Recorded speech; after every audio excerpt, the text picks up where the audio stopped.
following broadcast is intended for mature audiences. These are real people sharing very real, deeply personal experiences. This content may be considered triggering for others and for those who are sharing. The chat room is a privilege intended for discussions and sharing. You are not being asked to agree, but you are being asked to stay civil and refrain from personal attacks. Listener discretion is advised.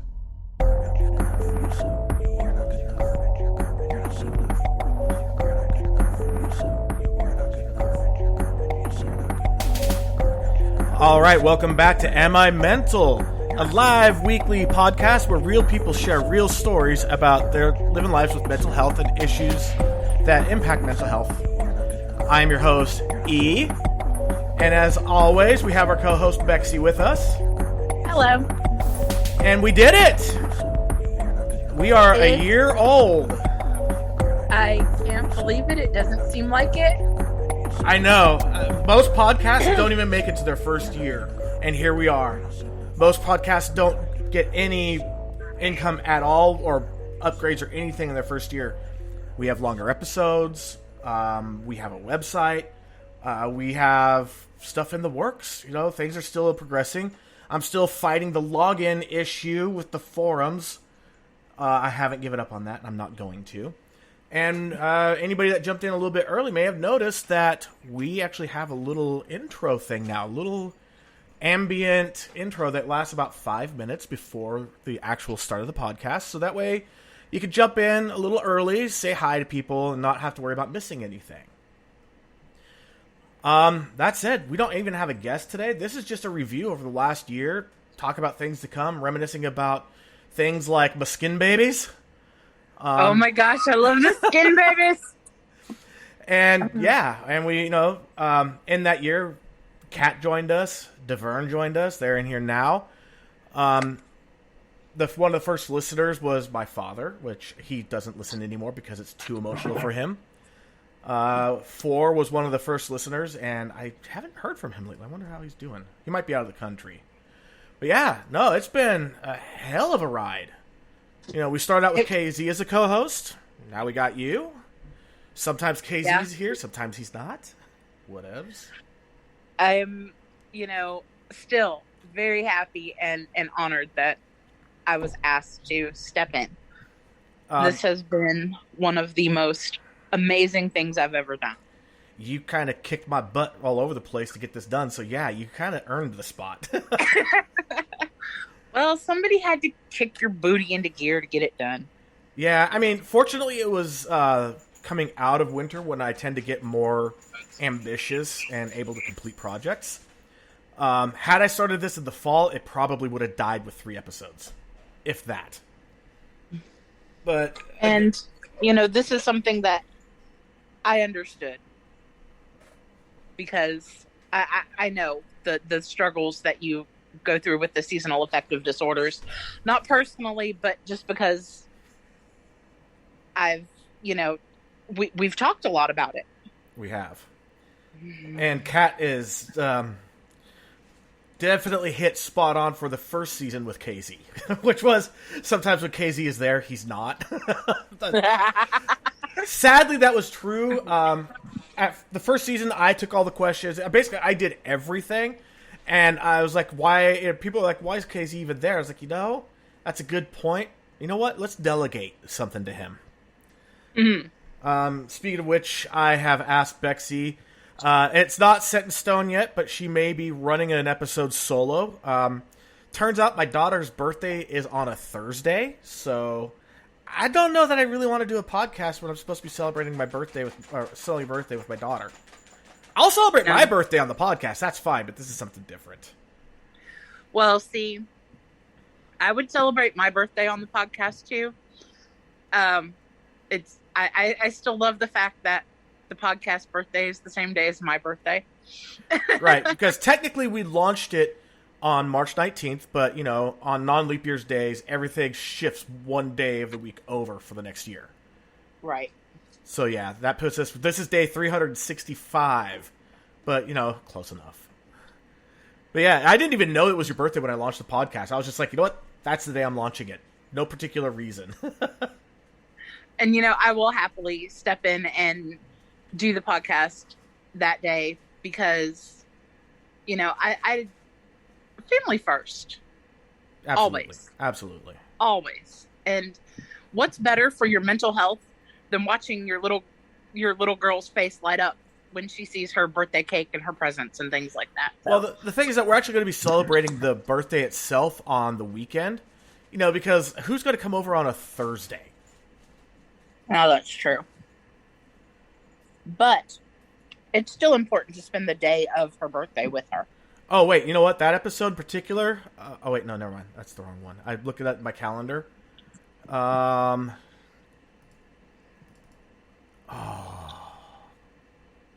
going to be a good episode. If they make it, because I'm starting to discover that scheduling out 2 seasons is a bad idea. Because a lot of people, by the time you get to that season, they're like, oh yeah, I'm supposed to do that? I'm like, Right. Actually, the person that's doing the last episode of season 5, which today's the first episode of, we've been talking a lot lately. I like the dude. He is hilarious. I can't wait to get him on the show. He's been through hell and back. So, yeah. But this particular one, for my daughter's birthday, high anxiety, bipolar 2, PTSD, and 3 suicide attempts. Oh, man. Yeah, that's going to be a brutal one. It will be. So, yeah. Devern says, yes, you go be with your daughter. I always hope I'll have a daughter someday. Go love on her birthday. Aw, thank you. Yeah, I have fathered 3 girls and 1 boy, but I have raised 2 girls and 2 boys. Yeah, go have fun with that one. Devern, as far as developing seasonal affective disorder, surefire signs of seasonal affective disorder is as you go into fall, shifting in towards winter, you find yourself less and less motivated, more and more depressed, typically start picking up suicidal thoughts. By the time Christmas rolls around, you're at your absolute lowest. And then as the days start getting progressively longer again and spring starts coming around, you start to get energized, and basically it's almost like having a manic episode at times. Because it's just, like, holy crap. It's getting lighter later and lighter earlier, and the darkness is going away, and the weather's getting better. Yeah, it's insane.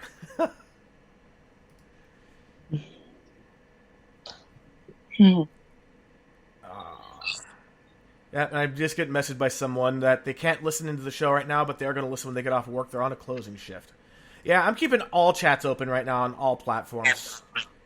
This is a 1-year anniversary. Let's do this. Yeah, Devern says, I just realized I'm in school now in classes that I really want, and I can't figure out how to manage it. And if I really wanted this and had the drive, I would be getting it done. So maybe I don't actually have what you're saying, but for some reason, I can't fucking do anything. It could also just be feeling overwhelmed at the beginning of the semester as opposed to feeling like, fuck, almost done with this, and getting that rush of finishing it. I get that all the time. And that just comes with my ADHD. It's just, yeah. Right. I could start all sorts of stuff. But man, once I start getting into the thick of it, I'm like, do I really want to do this?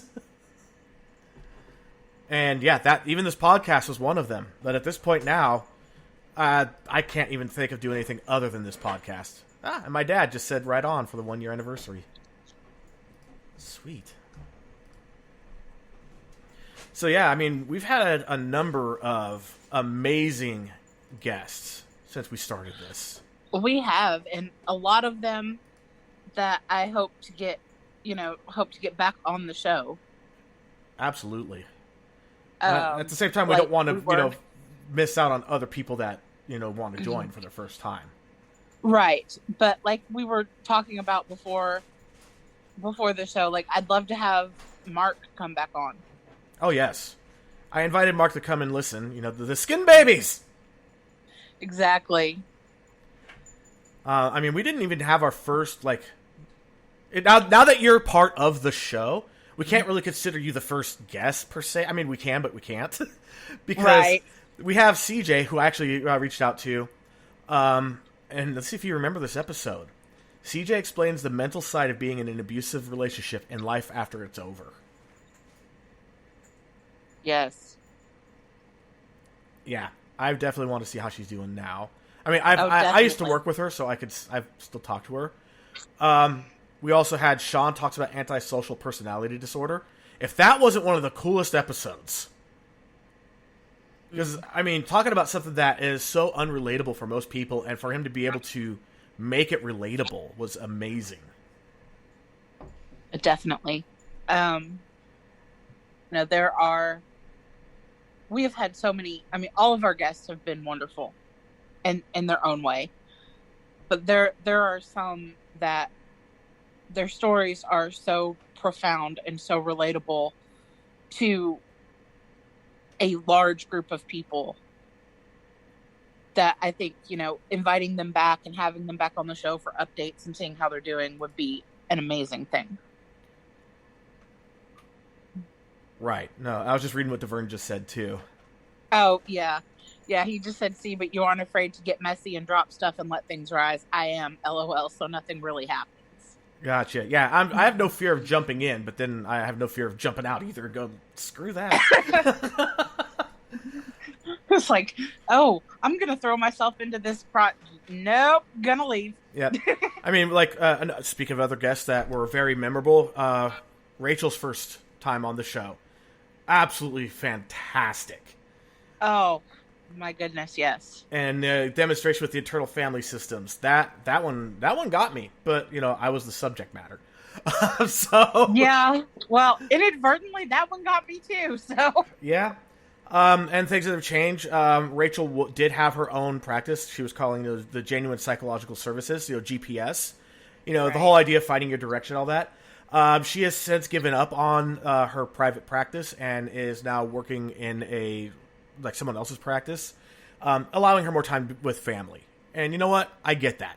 I absolutely get that. There's nothing wrong with that. She tried, and she ran with it, and she discovered it wasn't for her. More power to her. So many people would be afraid to even try. Right. It's amazing that she put herself out there like that, and coming to realize that it was taking too much away from her family and putting her family in front of her. I don't want to say putting her family in front of her career ambitions, but something along those lines is. She had to find the balance. Awesome. Right. She found that running her own practice was more work than she thought, and it took too much time from her family, and she obviously probably realized that family meant that much more. I mean, Rachel, correct me if I'm wrong, but I know that that's how I perceive it, based on having taken on too much before, then looking at my family going, I miss them, and then having to cut back and having to make adjustments. Right. And that's a hard thing for any person to do. And she put herself out there. She took the risk, and I applaud her for that. That's awesome. So many people wouldn't have done that. Exactly. And I'd still love to get her on the show. I mean, oh, definitely. Her episodes were always great. There's also some other psychologists in my family I need to get on the show. They've agreed to do it. It's just trying to get them pinned down to go, I need a date. That's the hard part. Other episodes that were really impactful, when R talked about dealing with her brother molesting her 3-year-old child. Yes. Man, that one, I think I was angry through the whole thing. Even I was there with her through the whole thing. Not physically, because we lived on opposite ends of the country. But Bexy, you know how I am. When I'm with someone that's having struggles remotely, I might as well be there. Yes. And I remember dealing with all that stuff, and me being just so powerless and just angry, and then to have it just rehash. I couldn't believe that I still harbored so much anger.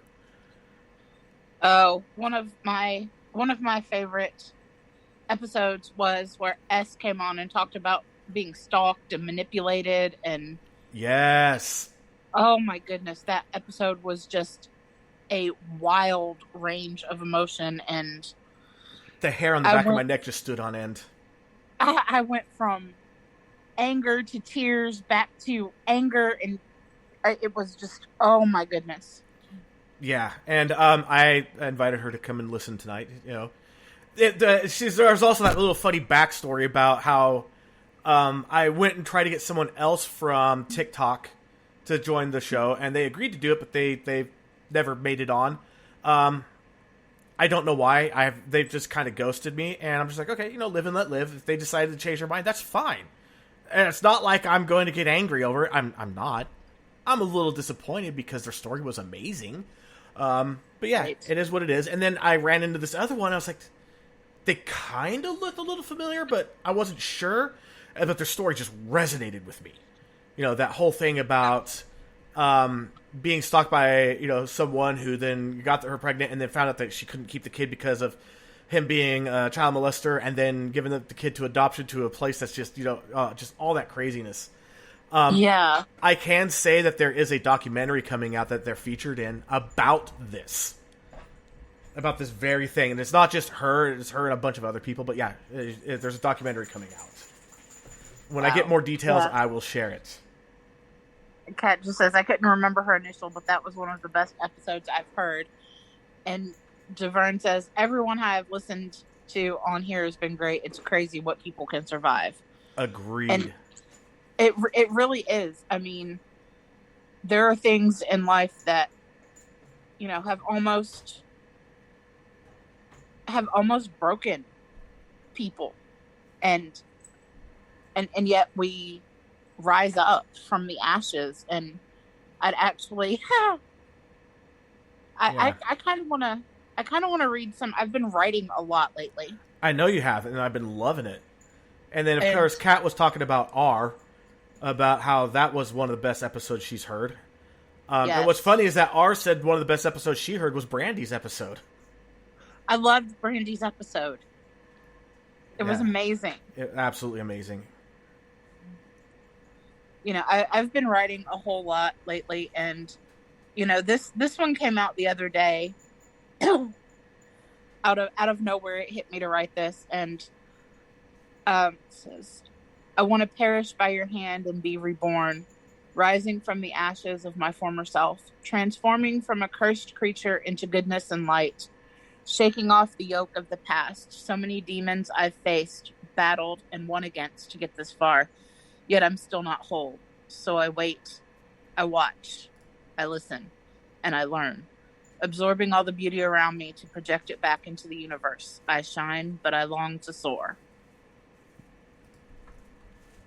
I love it. I've written so much lately that this whole book I'm trying to put together. I can't wait. I know that your book's going to do well. You're going to be one of those ones like it's not like the average person is going to have read it, because let's face it, poetry books are for a discerning group. But I'm sure that in those circles, you're going to be big. Oh, at this point, it's more about me getting all of this out, and that is how I deal with any kind of emotional or mental or physical stress. Is I write, and I am almost, when it happens, I'm almost compelled to do it.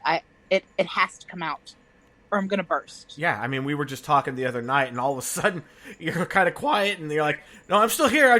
You said something, and it made me write this," and then boom, and it was awesome. That was when I was writing the new the music for the podcast. Right, and what I wrote, all you said was, "Where do I go from here?" And it just struck me, and I wrote, "Where do I go from here? The road stretches out ahead, forked paths awaiting me, but I can't seem to clear my head. The way the world is turning makes everything seem unsure, and I don't have the heart and soul that used to be so pure. I'm polluted now with demons that fight my every move. I won't turn around or go back, lest I lose my groove. I must forge ahead, pick a path and run. That's the only way to find the brightness of the sun." Yeah, and it's amazing that one little phrase can set me off like that, but it does sometimes. Well, it's just like one little thing can make me go, I need to be in my office now writing music. Music is my release. You know, it's just like, I gotta go.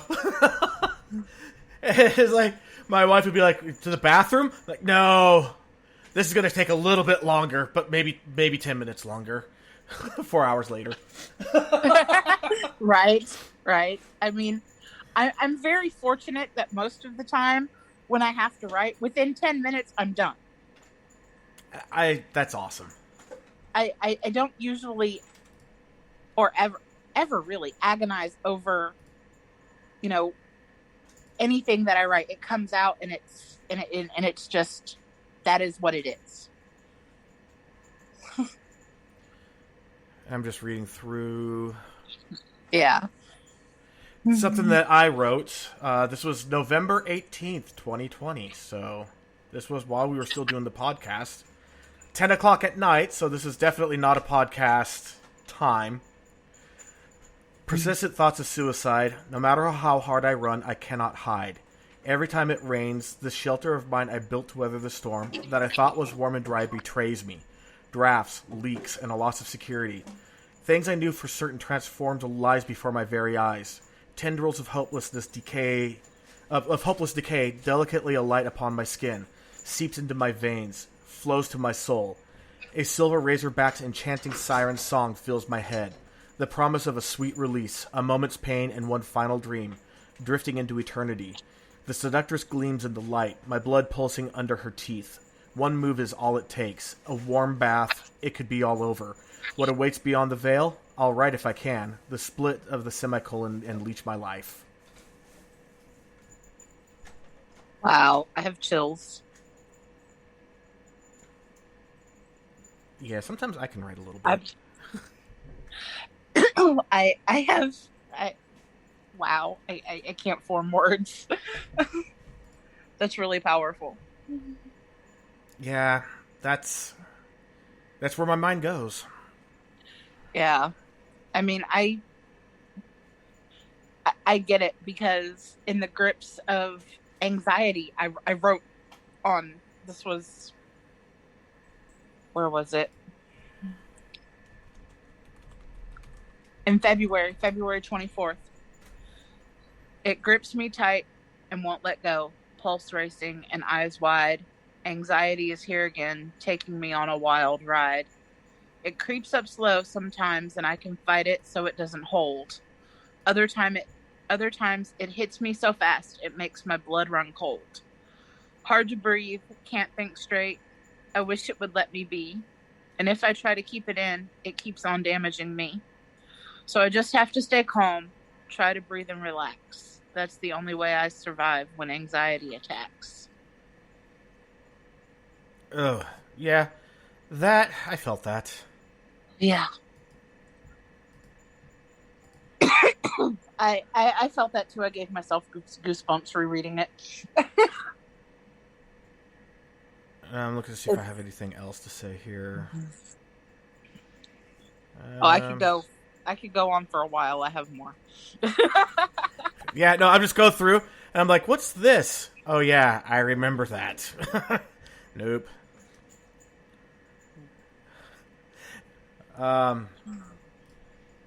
Another episode that was really, really hard for me to listen to and host was when A talked about... the episode's called A Talks About the Long-Term Impact of Ultimate Childhood Betrayal. He's one of my best friends, and he opened up about everything. Like... Oh my gosh, that episode. Being raped by his father and all that stuff. Just... It's like, I knew all the different bits of the story, I just never heard it all put together. And I hurt so bad for him. And that at that time, that was the longest episode we ever did. Everything before that was like the 45 minutes. The new season, it was an hour and a half. Then he comes in 2 hours and 14 minutes.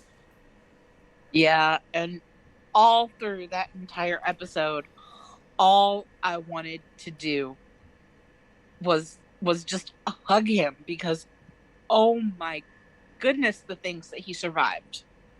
Right.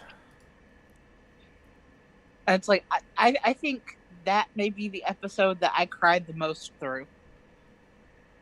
One of them. Yeah, that one, it was really hard for me to keep my eyes dry while hosting it. All I wanted to do was just go give him a hug.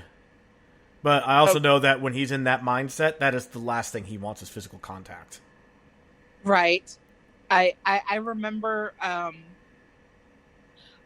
him, saying something about that, and I'm like, I'm internet hugging you right now because I can't physically hug you, and I wouldn't without permission.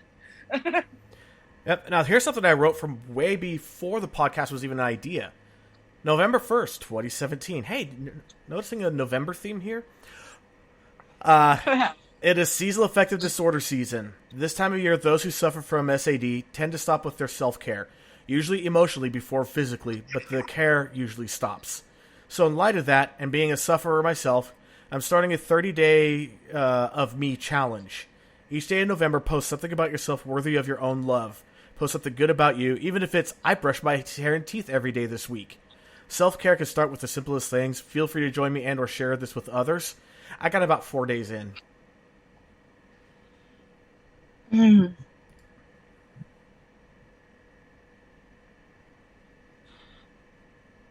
Wow. Man, then there's this comedy thing I was supposed to do with one of my former co-workers.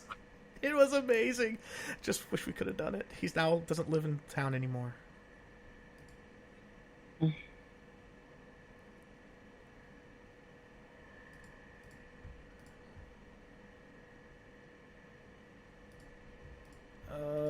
Yeah, I don't really have anything else that I wrote.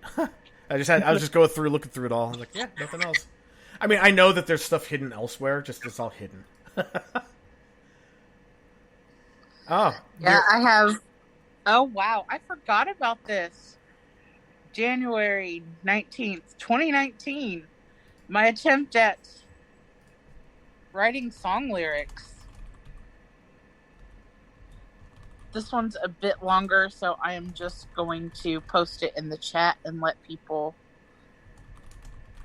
read, because I don't actually have I don't have like a beat or a rhythm in my head for this. It's just words. So it's basically a poem that could be turned into a song. If only you knew someone that could help with that. Oh, gee, if only. Well, also, if I got to hear the beat too. Otherwise, I could read it and be like, that's great. I ain't doing shit with it because I can't, but that's great. Right. And all it says is, there's a darkness inside my soul, trapped forever, won't let go. I scream inside my mind and no one else can hear. The voice is loud, can't drown it out. It's feeding on my fear. Yeah, I see. I can't let it go. It won't save my soul. Darkness caving in, the light it cannot win. Desperately I claw, giving it my all. Pushed with all my might, won't give up the fight. Look up to the sky, asking myself why. Trouble, doubt, and fear, I don't need you here. I can't let it go. It won't save my soul. Darkness caving in, the light it cannot win. Come the morning's hush, my soul filled with a new rush. New days dawning bright. I fought through the night. Shake the sleep from my head, no longer full of dread. Now my future is clear. I'm not leaving here. Light it beat the dark, ignited the spark. The world has need of me living my life free. That was my attempt at song lyrics. And I have to agree with DeVerne. Could hear Billie Eilish-like figure singing those lyrics to the right beat. And Billie Eilish's brother, amazing songwriter. Like, seriously. I want to learn from him, and the little shit's half my age. But man, can he write some music. I mean, music is not an age thing. It's a passion thing.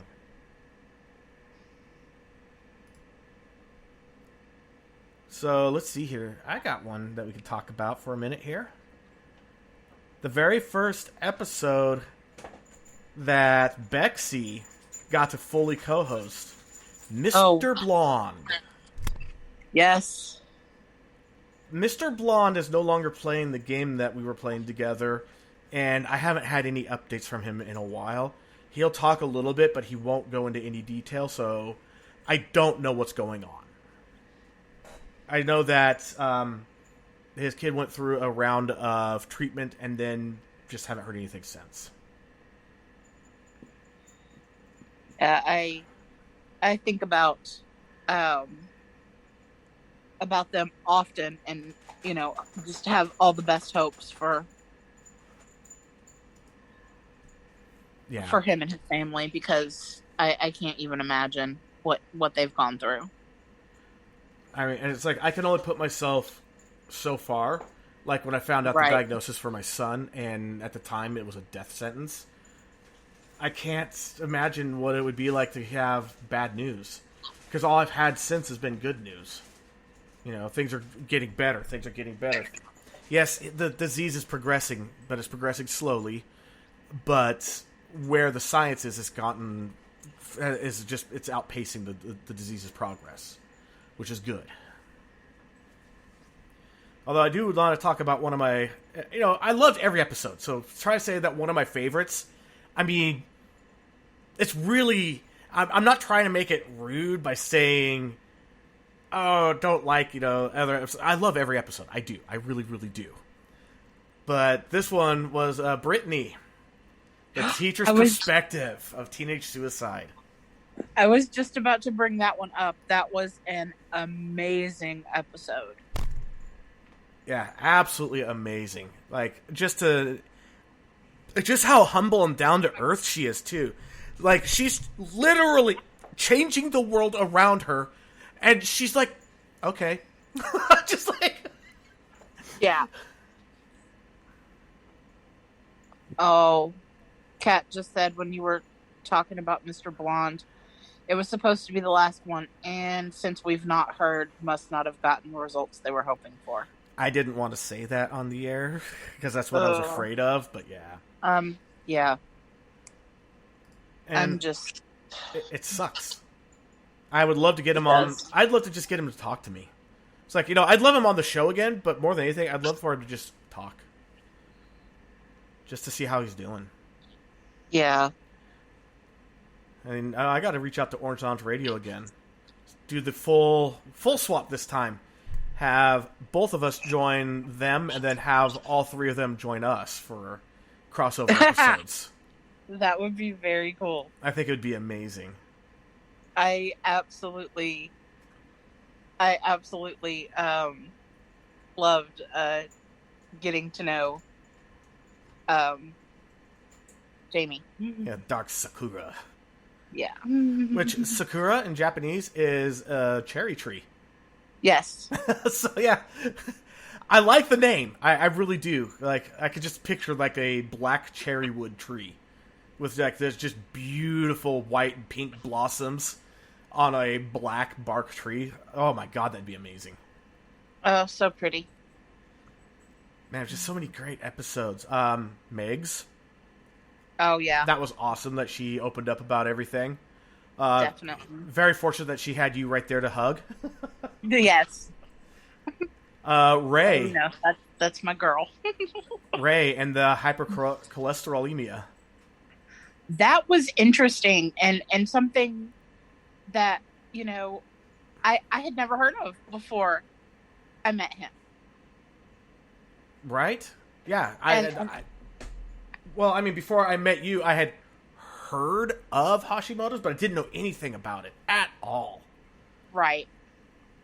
And now I know quite a bit about it. Because, I mean, if you told me it's an autoimmune deficiency that has no cure, I'd been like, what, like lupus?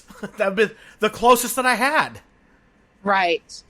And there are so many autoimmune diseases that people just don't... They don't know. They don't always... they don't know about it. I think I have something...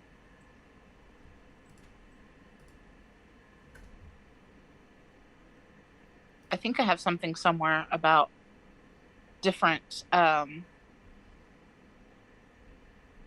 autoimmune diseases and something like that. I'm searching through my notes.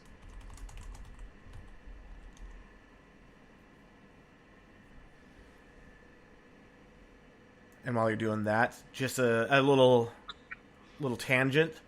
If you guys haven't heard it, Disturbed did an amazing cover of If I Ever Lose My Faith in You. Like, oh my goodness. Yes, I love that. Oh man. I will throw down the gauntlet and say it's up there with their cover of Sound of Silence. I have no fear saying that. It's that good. It is amazing.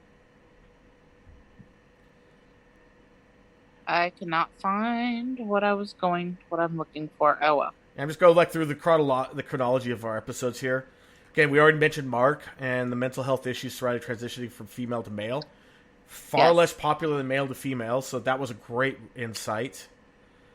Mrs. Sprinkles, the smallest of the small world encounters ever. Sprinks. And getting Ariel to come on was awesome. Yes. Laura, the international episode, our first international guest. God, she was so much fun. I haven't heard from her since, but I also don't do Skype on that account very often anymore, so I really should reach out and be like, hey, how's it going?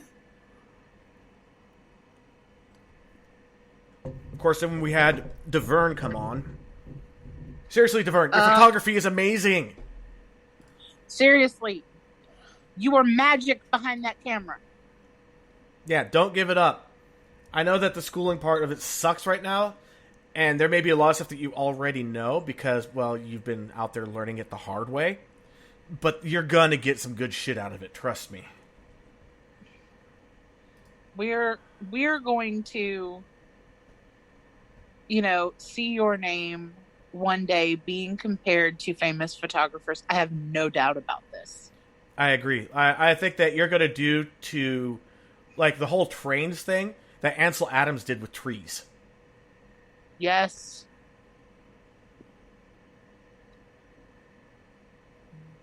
Yeah, Divert said that he still needs to get Kat her prints. Yeah, it seems like Kat's been a bee in your bonnet. Kat is awesome. We got to get Kat on here. Yes. Kat's opened up a little bit here and there at times. Yeah, we got to do it. Kat's on my radar now. All of a sudden she leaves the guild. Wait, what?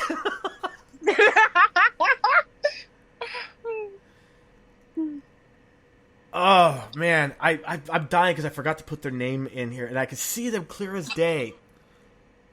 The guy that was on with Spinal Bifida. Oh. He was the guy that you found. He was amazing. Yes.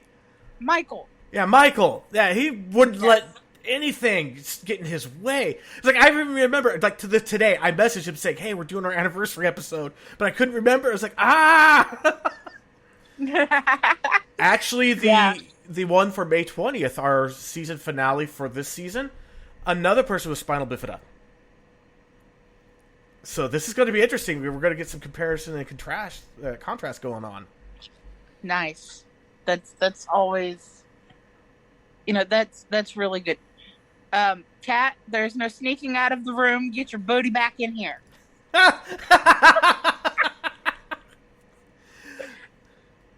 A opens up about being in abusive relationships, being in a healthy one now, and only recently is coming to terms with it all. If I remember correctly, EA was also R. Which, yeah, and she's working on her book still. She's kind of hit writer's block right now, but she's still persevering. So that's awesome.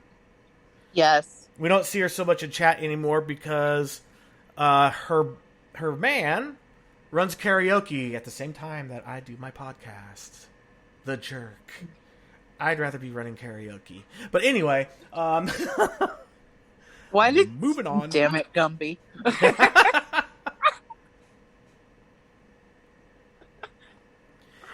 Andy's episode was really good. The one about the complex PTSD and child emotional neglect. Yes, that was very eye-opening. Yeah. Then, of course, the one that we both absolutely fell in love with and just wanted to circle wagons around, Courtney. Yes. Yes, oh my god, I wanted to leap through the phone and just hug her. Right? And like to top it off too, I mean, she's as cute as a button. She's the cutest thing. She is such a sweetheart. And she has been through some shit. Yes. And I mean, I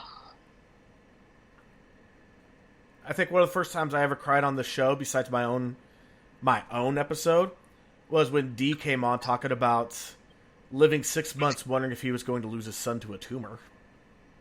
yes. And then when he came back last week, and about living in a small town after running away, and his whole absolutely complex and confused life story. Like, damn. His whole attitude is amazing. Like, seriously, he could have just given up at any point and no one would have blamed him.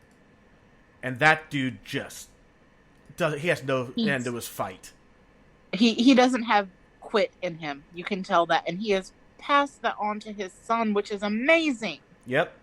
And right now he's out plowing the roads, doing 45 miles an hour down the highways, obliterating snow and laughing the whole time. Yeah, I reached out to let him know about today's 1 year anniversary, but I was like, oh yeah, if it's raining here, it's snowing there. And yeah, it is. I don't think the chat's ended. Devern? Mm-hmm. Spreaker acting up. So yeah, I did notice that Kat did jump in with a few seconds left of our instrumental. Yeah. Yeah, so everybody, we actually start the broadcast now at 9:55. 5:55 Pacific, 8:55 Eastern, to give you guys 5 minutes to get into chat. Even though we technically are still going live at 6, we give you guys something to listen to for 5 minutes to jump in chat and say hi to everybody. And I hope you guys enjoy it. Definitely come in a bit early and check out the intro music because it's freaking awesome. I actually was sharing my audio with my computer with Bex as I was writing it. So she actually got to listen in on the creative process. It is fucking repetitive. Isn't it? It's a whole lot of, oh no, what the fuck? No. Oh, I can fix that. And then followed by, that didn't fix it. What the fuck is going on? What am I missing? And then, a minute or two later, oh, I know what to do now. I see what it's doing. So if I do this, aha! And those are the best moments, those breakthroughs. Oh my god. And his creative process is what sparked off my creative process the other night. And I've been writing like crazy. Kat liked that she got in early. Yeah, I said that the last episode I was going to do it, and I know that I haven't been 100%. I'm sorry. I am going to work harder at trying to follow through on the things I say that we're going to do. Like, I do want to have our own apps. I really do. It's not going to be the $200 I thought it was going to be. It's going to be considerably more. Yes, there were some crazy things that had to be done, and a lot more expensive than we ever thought for the apps to be developed. So but that money is being put to good use. We have a Zoom account. Zoom has just better audio, hands down. It beats Skype. I mean, blows Skype out of the water. It blows FaceTime out of the water. Absolutely great. Because I know that Kat would get headaches when we would start having audio issues. And I'm sure that Kat hasn't heard any audio issues since we went ahead and put that money towards Zoom. I'm really glad that you decided to do that because it's so much easier now. It is. And honestly, at this point too, with just how ubiquitous Zoom has become, if you guys don't know how to use Zoom, what the hell? Where have you been living for the last year? Like, seriously. And I am checking to see. We've had our store up for a while now. Has anybody bought anything? I put a lot of thought and time and effort into these products, and it's sad that they haven't been bought. And I accidentally lost my mask. I have to get a new one. I feel like stupid for having lost my mask. Oh. I think I got a little aggressive when I was cleaning out the car. There we go. And spring.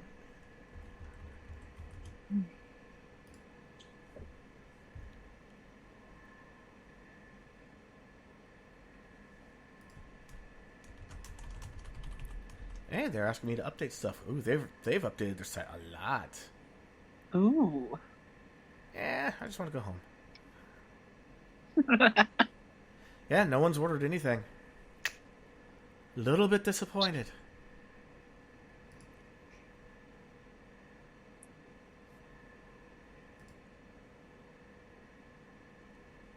Well, I mean, there's still time, people. Yep. The store is up. There's some great stuff there. And I'm more than happy to add more stuff. You know, eventually there's going to be the lighter side of Am I Mental, where you can get yourself a Skim Baby filtration system. Which I still got to make that mask. My HEPA filter saved my babies.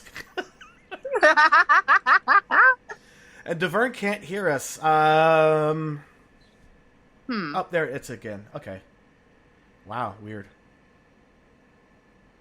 Microsoft Teams for meetings. How is that? I'm curious. And I went ahead and threw up the Teespring store. They're actually changing their site to just Spring, which, okay. That's cool because they do a lot more than just t-shirts anymore, so yeah.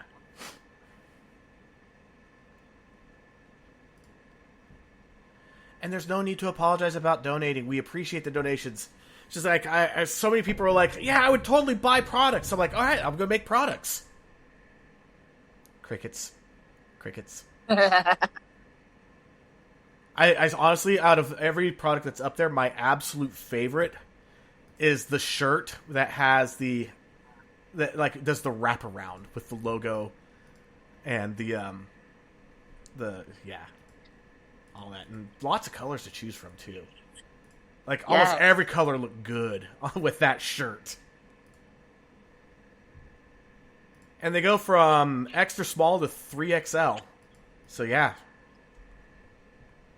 If you guys are wondering what shirt I'm talking about, it is this one. I'm dropping it in the chat. So Kat's asking which is better, donations or buying stuff. Honestly, the donations, we get all of it, whereas with the product, we get a portion of it. But I went ahead, I could easily put the prices up where like the big time podcasts are doing, where it's like buy a T-shirt for like $40. But I want to make them more affordable, so we take lesser part of it. I want to take that whole approach of I'd rather make $1 off of 100 people than $100 off of one person. Yeah. Like, for example, the T-shirt that I just put out there, I'm selling it at $29.99. It normally, their suggested price for this sucker is about $40. Or $45. So yeah, I'm putting it in for considerably cheaper. And it is a bitchin' looking shirt. And it does have a front and a back image. Yeah, it's really cool. And for the hoodie people out there, got a hoodie too. And I really love the one that just says, it's okay to not be okay. That's one of my favorites. Yeah, so we have It's Okay to Not Be Okay, Mental Health is Health, and Come Listen and Be Heard. Right. I don't know what inspired me to do the Come Listen and Be Heard, but it just seems so appropriate. Because I've heard it so many times in the chat that you don't have to actually be like sharing to feel that you're a part of this. Especially when you get a guest that's basically telling your story. Yeah, the regular T-shirt, Kat, is the one that says "It's okay to not be okay," is $17.99. It's just that one that's the $29.99. It's a really, the design is why it's so expensive. Because I mean, yeah, I can see the printing challenges with that, and then putting it together without it, getting warped and distorted and everything. There are tote bags, yes. So, is there shopping bags? Yeah, there's a tote bag. Do we have stickers on there? We do. We have stickers. Awesome. I mainly got the stickers because my daughter with the incredibly long toes still loves stickers. Oh. I need to send her a sticker packet. I have lots of interesting stickers and things I think she'd really like. Probably. And if not her, my little girl is a sticker fiend as well. I mean, it seems to run in the family. See, I like stickers too. I have the Chikachu and the Bexy Gwen stickers that I got special made by our lovely friend who runs the Made by Minx Redbubble that does fandom art and things like that. And I want her on the show. I know. I don't think she'll do it though. I just don't think so. I've asked. She politely declined. Politely? Are you sure we're talking Yes. about the same person? Well, with me, she's polite. That's true. That's true. But I'm her sunshine. I'm just her non-bio cousin. I was like, that's my girl. I hope you listen to this because love you, Minxie. But yeah, so that, I mean, this has been such a great ride. Like, I seriously didn't think that this podcast would make even the slightest bit of difference with anybody. Like, seriously. And to know that we've been credited, that this podcast has been credited with saving someone's life. Like, that's seriously. an amazing thing. Like, I can't really describe the range of emotions that brings. Also, when I had, it was actually Brandy who reached out to me when we used to have longer breaks between seasons. She's like, I don't know what to do with my Thursday nights anymore now that you're gone. Like, wow. Like, I had no idea. And then other people are saying, yeah, my dogs have been getting a lot of extra exercise because I don't stop walking until you're done talking. And my dogs have never been healthier. They hated it at first, but now they love it. So here we are. We're helping dog lives too. That's awesome. See, we're not just impacting, human beings. We're having a positive impact on animals too. I like it. I like it too. But yeah, for the future of the podcast, yes, I still want to get those forums up and running. That is my number one priority. They've just been frustrating the hell out of me. I'm starting to run out of that. I get the frustrated text messages. Yeah, I'm starting to run out of places to go to figure out where I need to go to get this fixed. So I'm getting ready to just go, screw it. Let's try something different then. Maybe have a different hosting site for the forums, which would be stupid, but if it is that way, it is that way. I still want to get the resources page up, but I figured I'd just put the resources as part of the forums. That way you could do resources by episode, because, yeah, we've had some great resources dropped. Amazing books, amazing websites. When A came on and talked about, the ultimate betrayal, he dropped a book of links in chat. Yes. And they're just incredible sources. Like, some of those ones I was like, hey, I recognize that one. So, right. Yeah. I mean, I always try when we have guests on and they mention a specific book or website or something that has helped them deal, I always try to find a link to it and drop it in the chat. Yep, and sometimes I try to beat you to it. Yeah, I know. It would really be cool to have a place where we could organize all of those, all those links and things like that, and be like, these are some things that have helped people. Like, I can't even begin to tell people how much reading and working through the Grief Recovery Handbook has helped me. That book, it was an absolute godsend for me.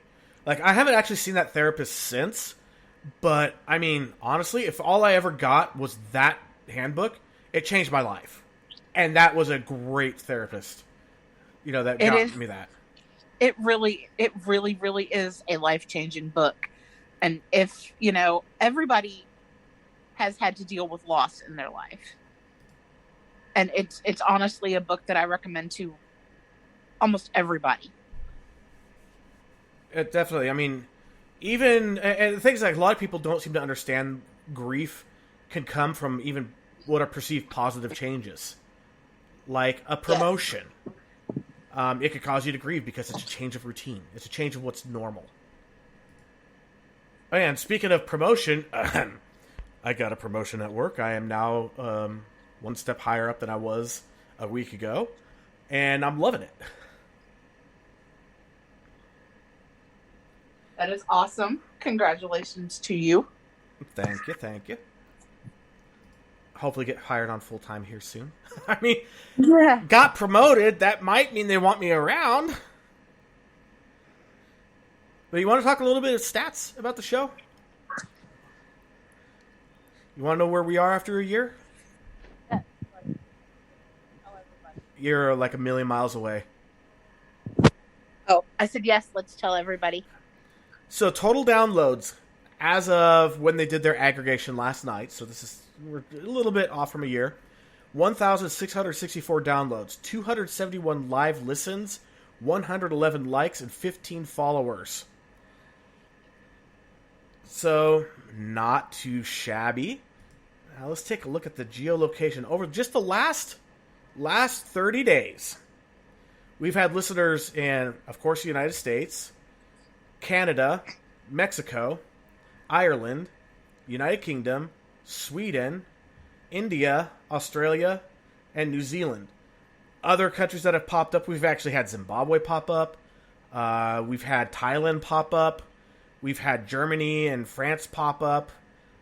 We've had Brazil pop up. We've had Pakistan pop up.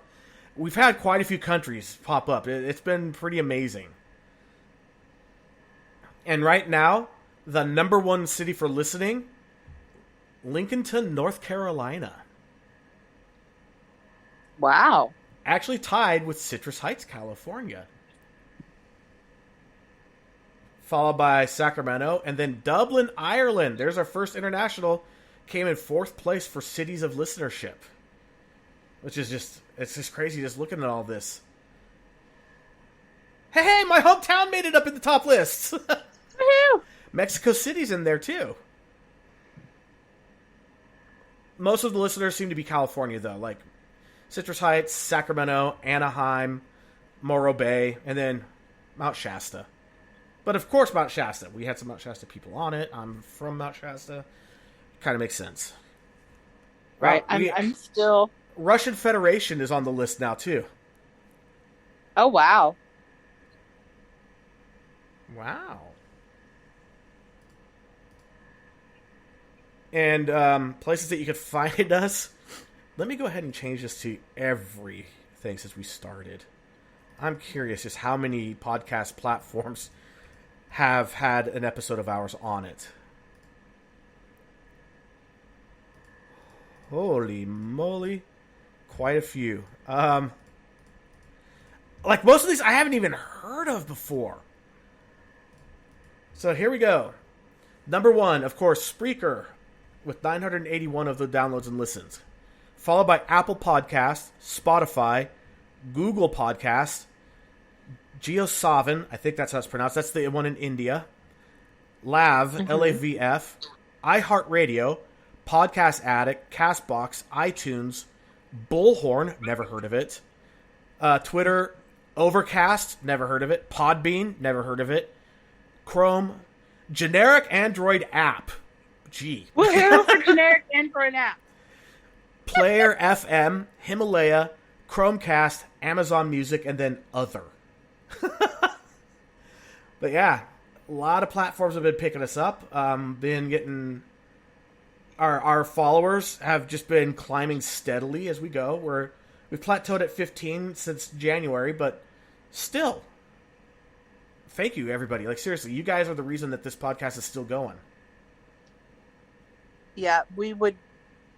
If we didn't have such great listeners, we wouldn't still be on the air.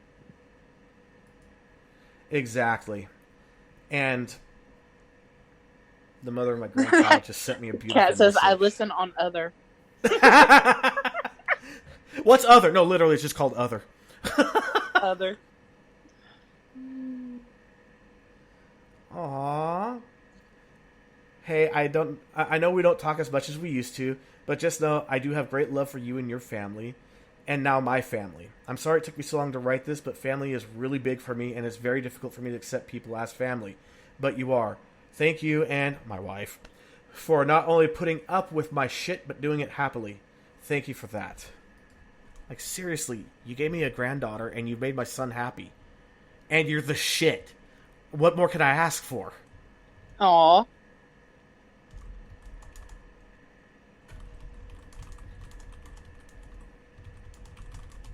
That's amazing.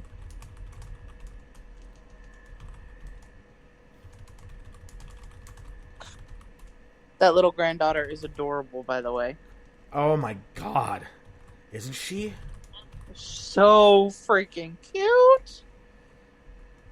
I just let her know I'm so thankful to have her as part of the family, and I love her too. And we need to get together soon.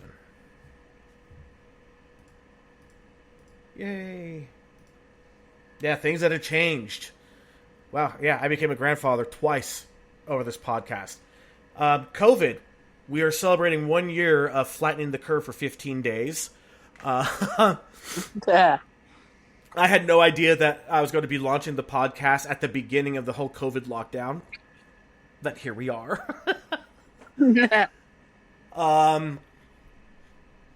Yeah, people absolutely lost their shit during that part. And actually, my daughter's a Girl Scout now. We got to sell Girl Scout cookies for the first time. And my God! The number of cookies that you could sell in a short period of time is astounding. The world is addicted to Girl Scout cookies. Yes. So, I saw a it. joke. I saw a joke on Twitter the other day. Somebody said $1,400 stimulus hits the bank. Me. Hey, Girl Scouts, give me the thick mints. That happens to be my favorite. So my favorites, I even get to try the ones that are coming out. Like they have this new one that's called Toasty Yums, I think, or no, it's a Toasty something. Like, it might be a Toasty Yums. Really good. It tastes like French toast. Because my daughter's a Girl Scout, I got to sample them months before they were out with the general public, and I was addicted to them. They're so good. But definitely my favorites. My favorites are Thin Mint. Follow very closely with the lemonades and what used to be called the macaroons. Now they're like the coconut, whatever. Everybody knows them as macaroons. But yeah, my favorite are the peanut butter patties. They actually have 2 different peanut butter cookies that they sell. Yes, they have a peanut butter sandwich cookie and then a chocolate covered peanut butter cookie. Yeah, the one that's basically, it's a cookie with a wad of peanut butter and then coated with chocolate. That is amazing. That's my favorite. Yep. Now, one thing I just did a Homer drool. you know, I'm sitting here drinking Duff beer. No, so... Oh, I remembered the voice I was able to make. It's the cop car from Cars. If you ever watch Cars. I have seen Cars many times. Boy, you're in a heap of trouble. That's one of his lines. Another one's when Doc's all, hey, so, did he make a run for it? No, he just ran out of asphalt in the middle of the night. Just wanted to know if he could try making that turn. Hey, why don't you go to Flo's and get yourself a quart? You know, I've been feeling about a quart low. Yes, I do voices. And not just inside my head. Those ones I don't understand, they all speak Spanish. I hear gringo a lot inside my head. I think they're talking about me. But no, seriously, if you guys get the chance to try out those... I mean, anyway, about the Girl Scout cookies, like... So my wife was like, okay, let's buy $80 extra. You know, we don't actually buy them. We just get the boxes under the understanding that If we don't sell them, we bought them. Took my daughter out in a wagon with the cookies in them. Was back in the house in an hour. Sold out. Wow. Next time she's like, okay, let's do $120 worth. Went out in the wagon, came back an hour later, sold out. Okay, let's try about $300 of extra cookies. Went out in the wagon, 4 hours later, sold out. That sounds right.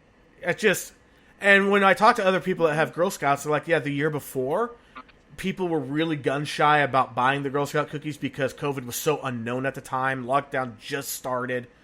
So no one wanted to even come in contact with other people. Here we are a year later. We know that, yeah, if you're outdoors and you're wearing masks, you're not going to get it. Like, you're really not going to. And then, just wear rubber gloves or wear the gloves when you're transferring stuff around, and it makes just be safe. And people went absolutely ape shit. And I was also think that part of it is that it's a sign of normalcy. It's a reminder of what life was like before COVID.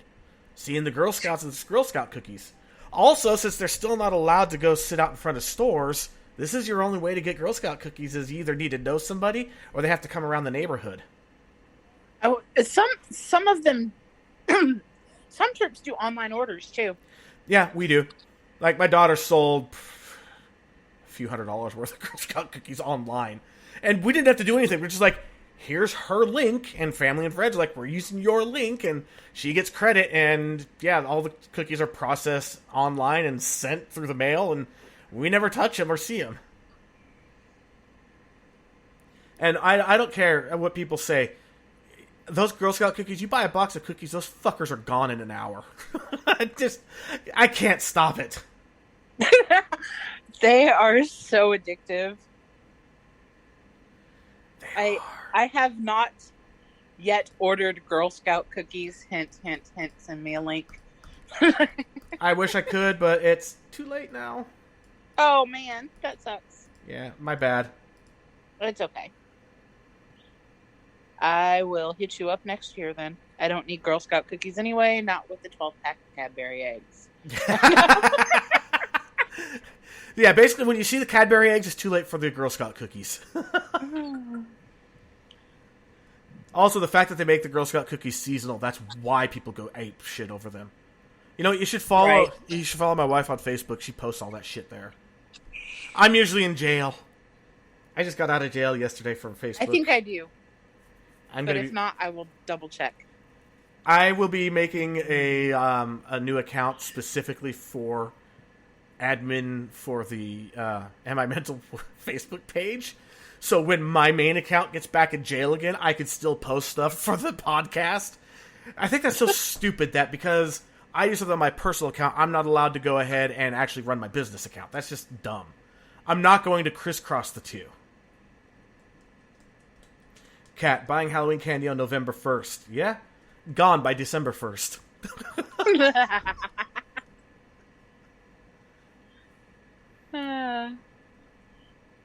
No, but seriously, everybody, you guys have been, absolutely fantastic.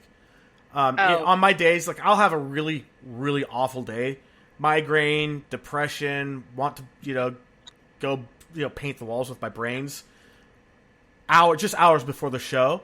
And I come on the show because of you guys. And yes. I read the chat, and everything's a little bit better. I listen to the guest, and everything's a little bit better. You guys are therapy for me, too. It's not just, us trying to help other people. Y'all help us tremendously, too. Mm-hmm. That was an unexpected consequence. I mean, yeah. Consequences can be positive. Consequence just means the results. Because I hate when people are like, well, no, it's not a consequence. It was good. Well, duh. Well, why can't consequences be good? Duh. Right. Look up the word. It doesn't say negative. You have to actually say that it's a negative consequence for it to be negative. But yeah, absolutely, Kat. It is a win-win. When my SAD was getting at its worst, podcasts would come along, and I'd get a little bump, and it would take me through a few days. And sometimes that few days is all I needed.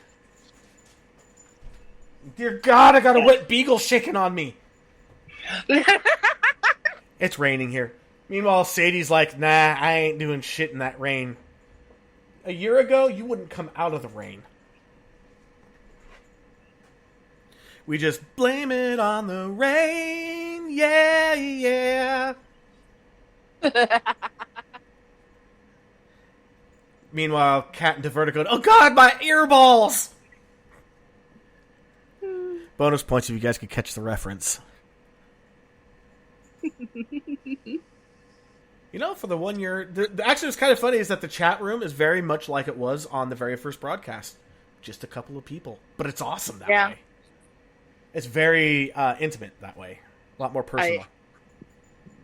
I like it. It's one of those things where I know that people listen at different times. Right.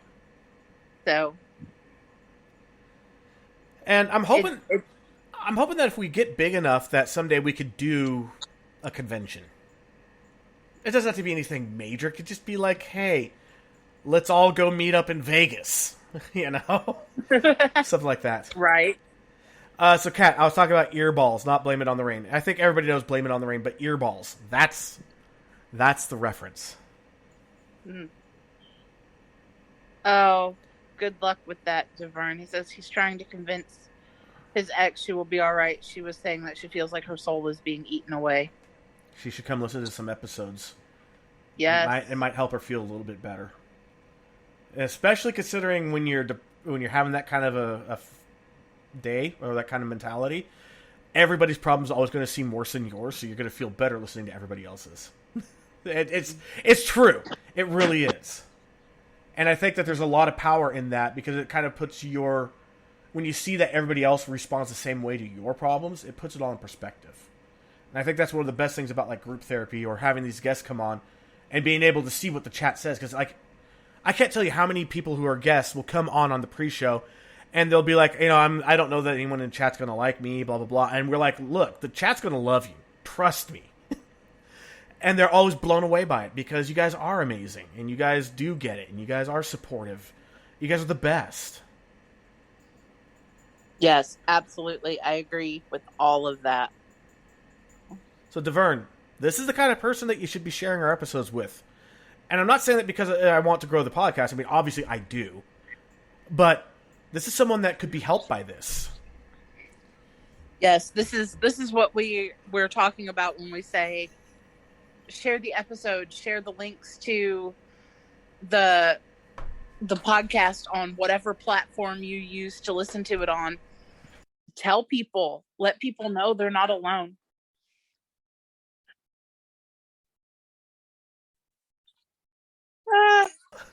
Oh my god, Bex just sent a meme that has me in tears. It is so disturbing, but true. I had to put it on mute because I was at my absolute worst. I was like, you know what? Screw it. I'm going off of mute. That is nightmare material. But I know. It's captioned when you're driving and turn the music down so you can see better. And it has an eyeball in the ear canal of an ear. It's disturbing. Oh, the background noise. Can you guys actually hear my AC unit running back there? Yep, it's me. It's my AC unit. Yeah, it's not that it's really hot. It just feels like a mid-temperature sauna. It's just ugh. So I'm trying to cool it down in here. The humidity. Ugh. Yeah. This little office of mine, when it rains, it becomes a freaking sauna. Alrighty. Well, I'm gonna try to make it a little more professional. I'm after all of the times. Is it better that now? This man has made me aspirate something through my nose. Like chips? Yes. Gatorade, milk, coffee, water. All of these have come out of my nostrils because of you. People who work with me have learned that when I send them something in chat, that is best to not be on the phone with the customer, because you never know what it's going to be. You never know if it's going to be something serious, be asking a question, or if I'm actually trying to make you laugh. Honestly, I didn't think that would make you break out into laughter on the air. I just thought, It's so disturbing. Like, that's my kind of humor right there. And it's the fact that the eyeball is just so wide open, too. Just... Yeah, let me turn down the music so I can see.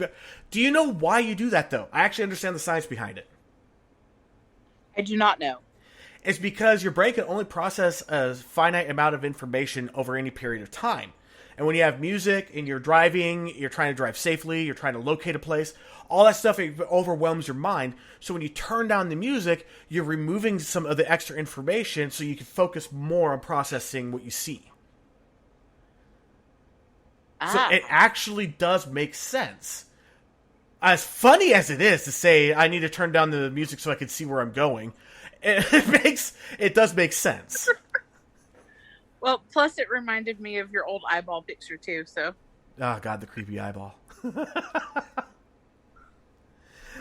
So, yeah, on all of my social media, except for Facebook, I used to do just my eyeball as the picture. And I would leave it there for a long time, and people would be like creeped out by it. Then I would change it. And then people would be like, I actually kind of miss the eyeball. It's like, it's funny. It's me, I'm people, I miss the eyeball. You weren't the only one. And there was a couple of times where actually on Facebook, I got almost every one of my friends to change to an eyeball for Halloween. it was funny, too, because you look at posts, and it's just a series of eyes. And then you start seeing people you don't know doing eyeballs as well. It was so amazing.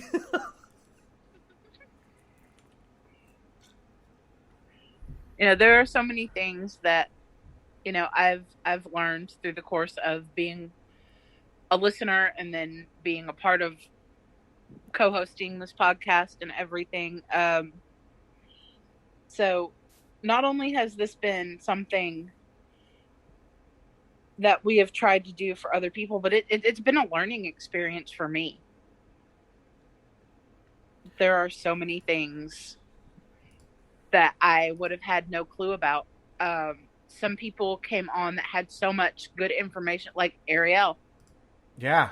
She had so much information about chronic pain patients and the struggles that they go through and that they deal with. And I'm just dumbfounded. And even you as a chronic pain patient didn't even know all of it. Right. There. The most disturbing set of emojis you could ever do in chat. I just posted them in the chat. Oh, yes. Why? Someone did that once, and I just laughed so hard. I've been using it ever since. It's creepy as hell. It's literally, in your emojis, just an eye, a mouth, an eye. And it's, like, even Sloth from Goonies isn't nearly as disturbing. This actually looks more like the aliens from The Last Starfighter. If you happen to even know what that movie is, bravo, you had an amazing childhood. But no, seriously, I have learned so much in this last year. I mean, I know that one of my nicknames I've had is Google, because I know a little bit about a lot of things. But I didn't have the foggiest on some of these topics that came up, where I had to do some homework before doing the show, just so that way I didn't sound like a complete moron. Right. But yeah, I mean, and then even then, you're still just learning. Even when it's like, oh yeah, I have this condition, I know a lot about it. And you don't know all about it, though. Yeah, you know a lot, you don't know all. It's been a great process. Like, seriously, there's more in it for me and for Bexy, and when KZ comes back for KZ, than I ever would have thought there was.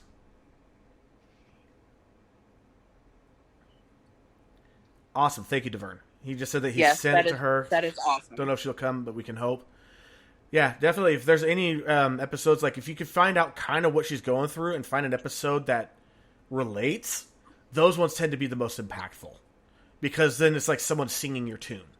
And then you're like, oh my God, I really am not alone. Because, I mean, how many times have we heard that on even like a pre-show with someone who's a listener?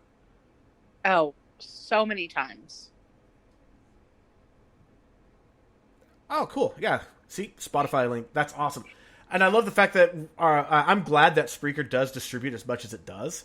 And we do have an RSS feed. So if you want to put it on something that's like, you can't find it normally, and you have your preferred listener thing, you grab the RSS feed, stick it in. Yes.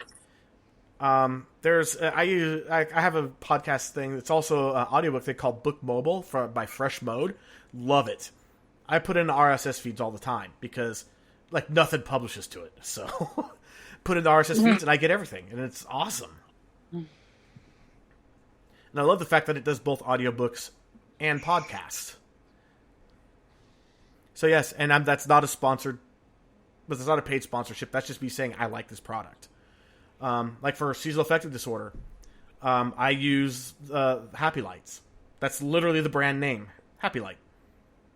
They're amazing. The 10,000 Lux Light is like my absolute favorite Happy Light I've ever had. I can't find the back to it. It got lost when I moved. But they're amazing. They're from Verilux. When I first started this podcast, I was figuring I'm going to do advertising once we get 10,000 listeners, and I was going to go ahead and reach out to Verilux and be like, I have a podcast with 10,000 listeners, and I use your product. I'd love to endorse it. Could you pay me for it? But then I realized that would be such an interruption to how this podcast flows.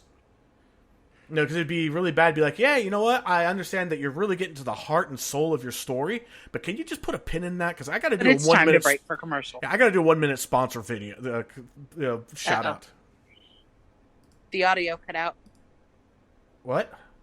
Your audio cut out. My audio cut. I see it broadcasting. Can you hear me? Okay. Yeah, it is now, but it cut out for a few seconds. Oh wow. Okay, maybe my equipment's getting old. But yeah, no, I don't want to do paid advertising spots because they usually want like a 30-second at the beginning, a 30-second in the middle, and a 30-second at the end. And even though they can pay really well, some of them will pay upwards to $100 per 10,000 listeners for the beginning, and like $150 for the middle of your show, and then like $80 for the end of the show, and it adds up fast once you finally have the listeners. I just can't do that. It would kill the flow and the feel of this podcast. It'd make it feel... It'd get rid of the feeling of it being genuine and authentic and organic. Yeah, and Kat was saying that too. Yeah, some YouTubers do that. I don't like sponsors. It's like, I have some other podcast ideas I'd like to do, but right now I'm working full-time. I'm still brand new, going through training. I haven't even been brought on full-time yet, so I don't have the benefits and all that. But I do have other podcast ideas that I want to do, where doing a sponsorship, not so bad. But I would do it at the beginning of the show. I'd do like a little teaser, and then, hey, we're going to do 30 seconds. Here's this product. They're sponsoring this episode. Go check them out. Now let's get on with the show. And that would be my only advertiser. But the more that we can get where we're getting donations from you guys, where to help us to be able to keep up the longer episodes, to keep up the website, to keep paying for Zoom, then there's no reason for us to do any of that stuff. And I would rather go back down to the 45-minute episodes than to have a sponsorship. Not even kidding. I agree with that. And Kat says, there are so many different things that people have been affected by, and this is a forum for them to share. They possibly get some relief and support, and we get to learn stuff. Exactly. And then DeVern, I feel like family here for some reason. Because you are family. Yes. Definitely. I mean... I missed that comment. My chat is acting up. That's fun. But yeah, no, I mean, even DeVern in our little group chat that we have on Facebook said, hey, I have the school stuff, but fuck it, I'd rather hang out with family. Dude, that got me right in the feels. What little feels I have left. No, I'm just kidding. It's a joke. Yeah, Kat said it, nailed it. Beginning and end are okay, but in the middle, potentially at a crucial point, not so much. Like, seriously, there's really nothing more frustrating than that when you're really getting into something and it's at a crucial juncture, and then they break for commercial. Yeah. No. This is a podcast. This isn't television. Right. And I mean, I've kicked around ideas like if we had subscribers where they pay a monthly fee, maybe they could listen in on all the pre-shows. But there's like, no, because that would kind of ruin the intimacy of the pre-show. You know, there's been there's a lot of ways we could monetize more with this podcast, but that's not the point of the podcast. That is not the point. The point is not to make money. The point is to make it sustainable. And that's it. Right. I was like, this was never about, it bringing in any kind of income or anything like that. Enough to sustain the show. Yes, I'm perfectly fine with that. I don't care if it never makes a dime, as long as we get to stay on the air and we get to keep helping people. Exactly. I mean, would I like to do podcasting for a career? Duh. Oh, yes, duh. But I mean, could you guys imagine doing Am I Mental 5 days a week? That would be draining and taxing to the nth degree. And we may get to the point where we may have to spin off an extra show, like where Bexy hosts her own episode once a week and I do an episode once a week. We both have our own co-hosts. Because honestly, if as a host dealing with such emotional stuff multiple times a week, it would push you to the brink. Not even kidding. Oh, definitely. I think even, right now, weekly is amazing. And if we had to do, episodes more than, twice a week I think would be okay. 3 times a week would be pushing it. Right. And then, there's... Yeah, and as much as we want to help other people, we also have to consider our own emotional and mental health too. Exactly. Mm-hmm. I love how this triggers some people. The virtue of selfishness. Honestly, there's a lot to it. If you don't take care of yourself, you can't help others. Cannot. Yes. And that's what I mean. That was one thing that took me a while to learn. But once that idea was cemented in my head, it's like, this makes so much sense, because I'm a much better person when I am mentally sound. Yes. I get in a lot more trouble on Facebook when I'm not mentally sound. Go figure. Or when I send you things you shouldn't post. Yeah, I knew I shouldn't have done it, but I did. And honestly, also as far as like listening goes, sure, if we did different podcasts on different days and different time slots, we'd have different listeners being able to listen. But then there'd be those people that want to listen to all of it, and it would just be just as overwhelming.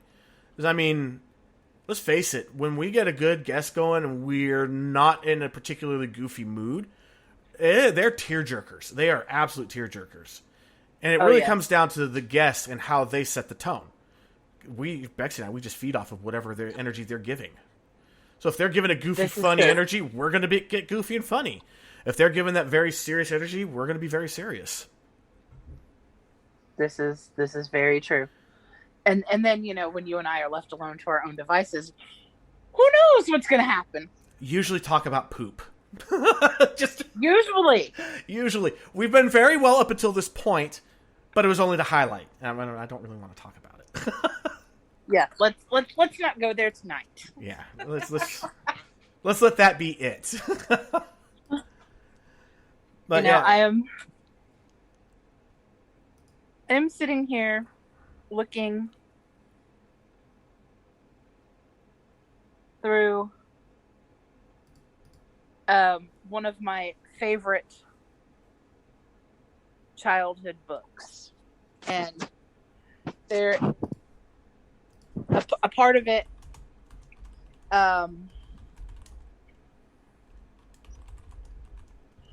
that really resonates with me when we're talking about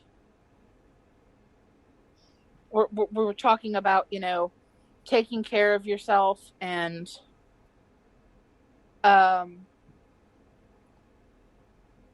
things that you have to do, and in order to do that. And after I read this with a new perspective after I started, really working on myself. And the passage it's from The Velveteen Rabbit by Marjorie Williams, and it says, "You become.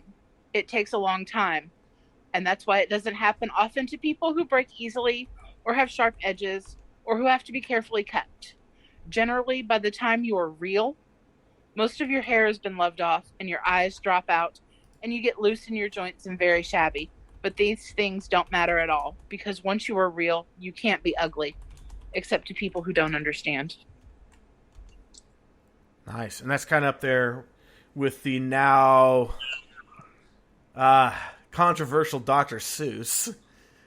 Yes. Those who mind don't matter, or those who mind don't matter, and those who matter don't mind.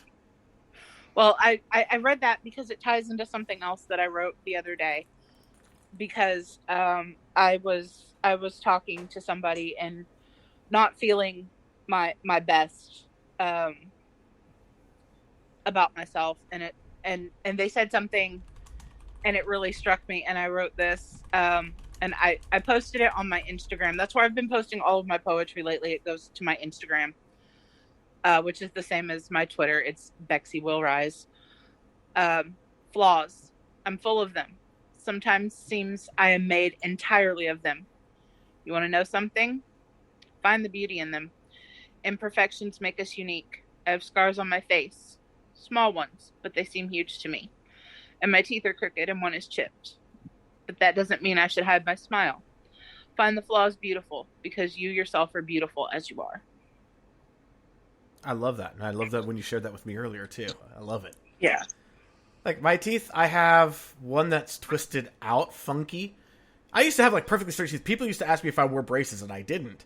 Then my wisdom teeth came in, and that changed my teeth. But you know what? Yeah. My smile is mine. It is what it is. I have a gap on my bottom two front teeth because I'm tongue-tied. I found out that that's what causes it. And they're like, yeah, we can go ahead and snip that and do a periodontal surgery to put your teeth back together again, and you'll be fine. I'm like, but doesn't that shit hurt? I talked to my wife because she actually did get the clip on her tongue, the short, that anchor. Yeah. And she's like, yeah, it's constantly stings, it constantly hurts, because every time you go to talk, it hurts. Every time you go to swallow, it hurts. And you have to retrain yourself on how to speak and how to sing and how to whistle and everything. I was like, I'll keep my gap. That's just, nah. The gap's not awful. I'll keep the gap. I have a gap between my two front teeth. I was always really embarrassed by it, but not anymore. It's just how my smile is. You can just call it British. To the people in Great Britain, I'm sorry, but you guys are known for your fucked up teeth. We're known for being overweight and stupid, so we're all even. Just but and Kat just went through all of Deferred's picks, and Deferred's like 257 picks. Wow, you must love my photos. I was like, dude, your pics are amazing. They are. I love photography. I need to get back into it myself, but I've been so focused on writing lately. That's all I've been wanting to do, and I need to figure out how the next steps I need to take to actually get something published, because I think I have enough written and saved up for a small book. That would be awesome. And I know that some of the listeners would actually purchase that. Yeah, I would actually absolutely adore that. I recently received a book of poetry from one of my favorite poets for my birthday. And I've been reading through that, and I absolutely love the way that J.M. Storm writes. And he wrote this, and it resonates with me. And he says, I laughed. I laughed like a kid when it dawned on me that so much of what I worried about wasn't mine to begin with. What people think and how they perceive you isn't in your power, and yet we let it rob us of who we truly are, all in the name of fitting in with the herd. And that, my friend, is bullshit. Agreed. You know, and there's another one that says, some thought she slipped into madness for the way she changed. She thought it was madness to live the life she once did. Yeah. Yeah. I like that one a lot. I love that one. That one's amazing.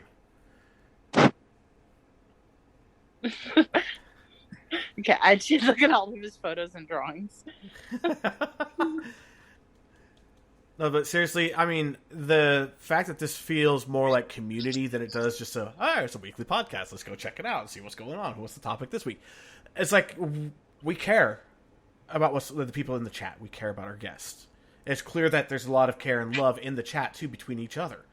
Which is part of the reason why we have that 5-minute lead in now, is so that people can go ahead and join in and they have 5 minutes to quickly catch up a little bit before we jump on the air. Because, I mean, there's been a few times where someone's doing their intro and talking about, what they're going to talk about. And I'm looking at the chat, and it's like, how was your week? Oh, my week was great. And I was like, you guys aren't even listening. But I was like, I know you're listening, but I get it. And that's why, 5 minutes may not be a lot of time, but it's enough time to say hi and get settled in. And then also that whole thing where you don't miss the very beginning. It gives you that extra time, that extra buffer to get in before we go live. Yes, and that's awesome. There's so many of you out there that listen and don't get in the chat, and you're just as important. Exactly. I want to say that there are no unimportant listeners to this podcast. Every single one of you, we appreciate, whether you're in the chats or you're just a listener who's a little bit shy. That's okay. That's fine.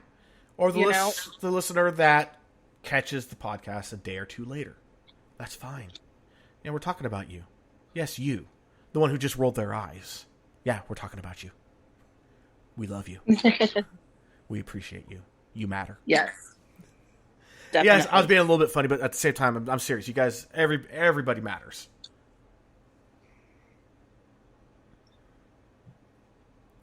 See, and that's what I'm talking about right there. The conversation between Kat and Deverne that's happening right now. Like, seriously, right in the feels. This is amazing. Like, you guys care so much for each other, too. I love it. I love it. And I'm not trying to, again, I'm glad that you pointed out, for the listeners that are in the chat but don't chat, or the ones that just, they listen and they're not in the chat, or they listen at a different time.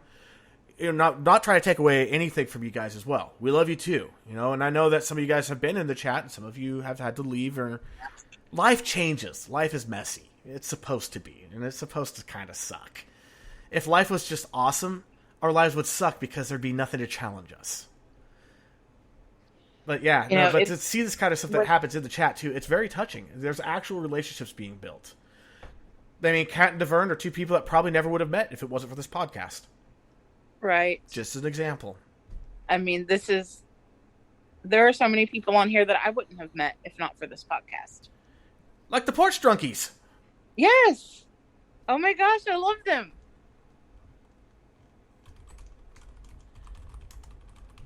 And I just got an update from Jen, who is one of our first guests.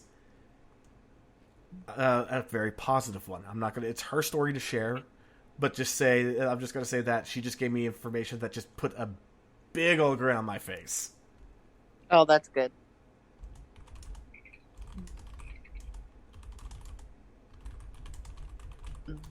Yeah, she was actually a big presence in the first season or two.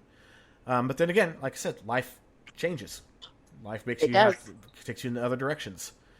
Brandy's another one. She was always in all of our chats, but now she has another commitment that just happens to coincide with the podcast. That's fine. If you get other commitments, that's fine. Yeah, she listens later. The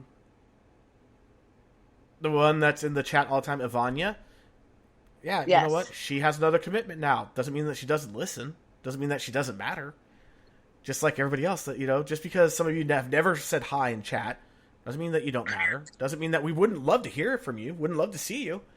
Even if it means, we get it. We have listeners in India. I don't even know what time it is in India right now. You know what? Let's find out. I'm curious now.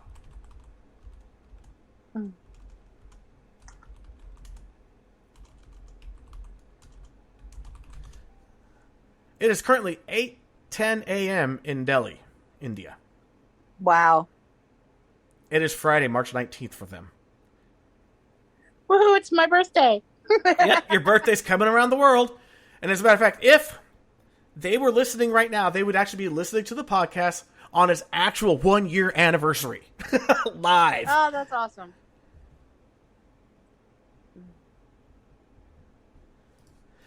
Oh.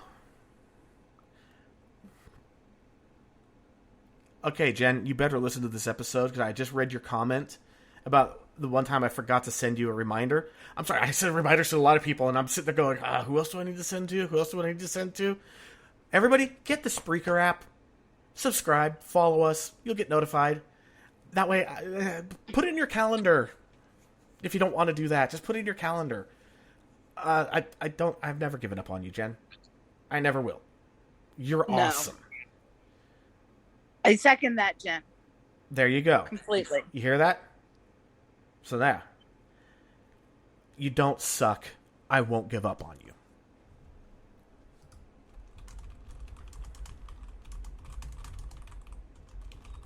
And I just told her in the Kat, chat. I agree. Devern has a great voice. Right? Like he should be doing voiceover.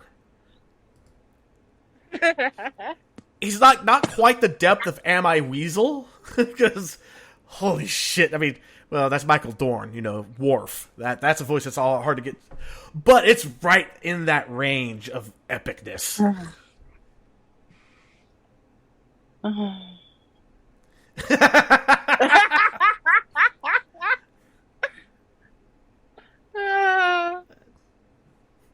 Devern's voice be giving people feels.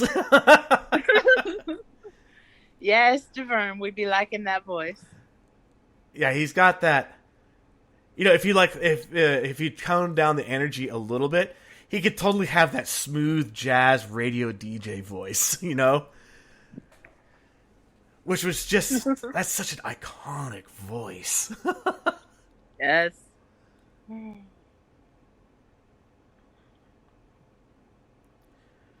Now, that is something I never thought I would read a day in my life. Me either. From Devern. I still want to do a show when I am more depressed, so I really talk about the issues. I get that. I do. I get it, but I don't want you to be more depressed. Right. Exactly. It's like, I understand that some of my better times being on the show is when I'm feeling at my worst. Because I open up more and I'm much more serious, much more focused on that stuff. Because I'm dealing with the shit. I get that. But it's not really something that people would just outright admit. So, I'm right kudos. there with Kat. Kudos. Really?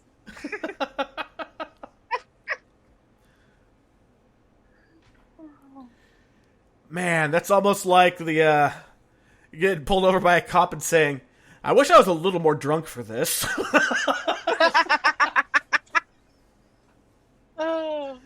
No, but seriously, Kat was saying, yeah, the whole idea is to be less depressed. But I get it. I do. I really do. Because a lot of times, like, when you're feeling better, you have more walls up. You're less raw. You're less willing to expose. And you could be a little bit deceitful without intending to be.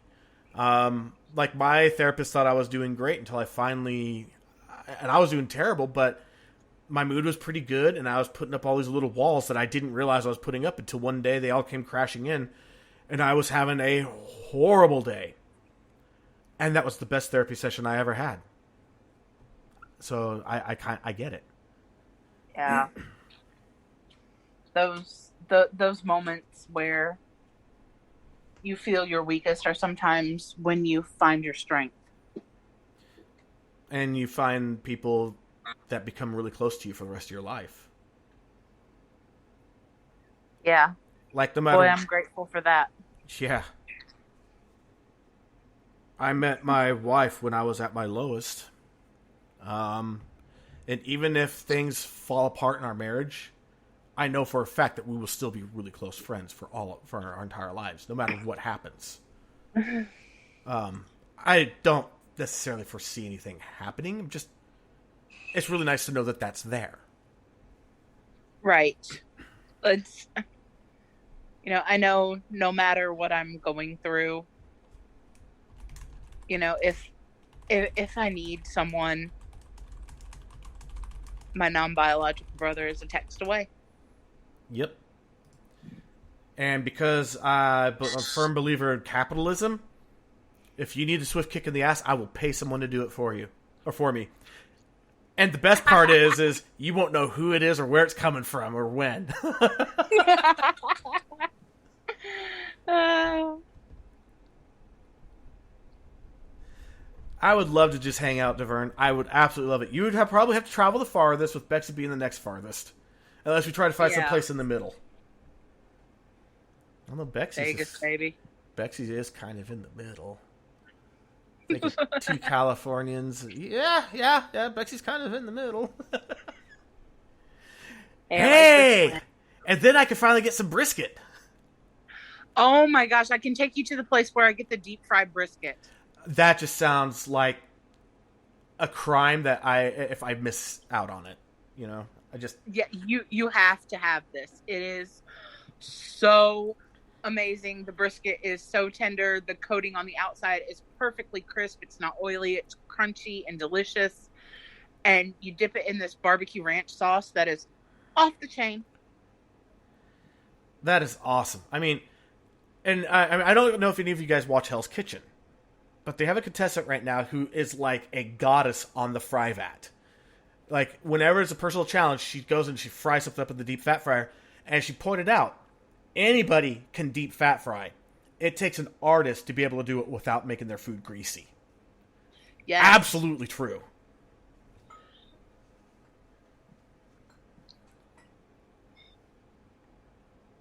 Nice, yeah. I would love to have a get together. I really would. And there was I would absolutely adore it. I think it would be the greatest thing.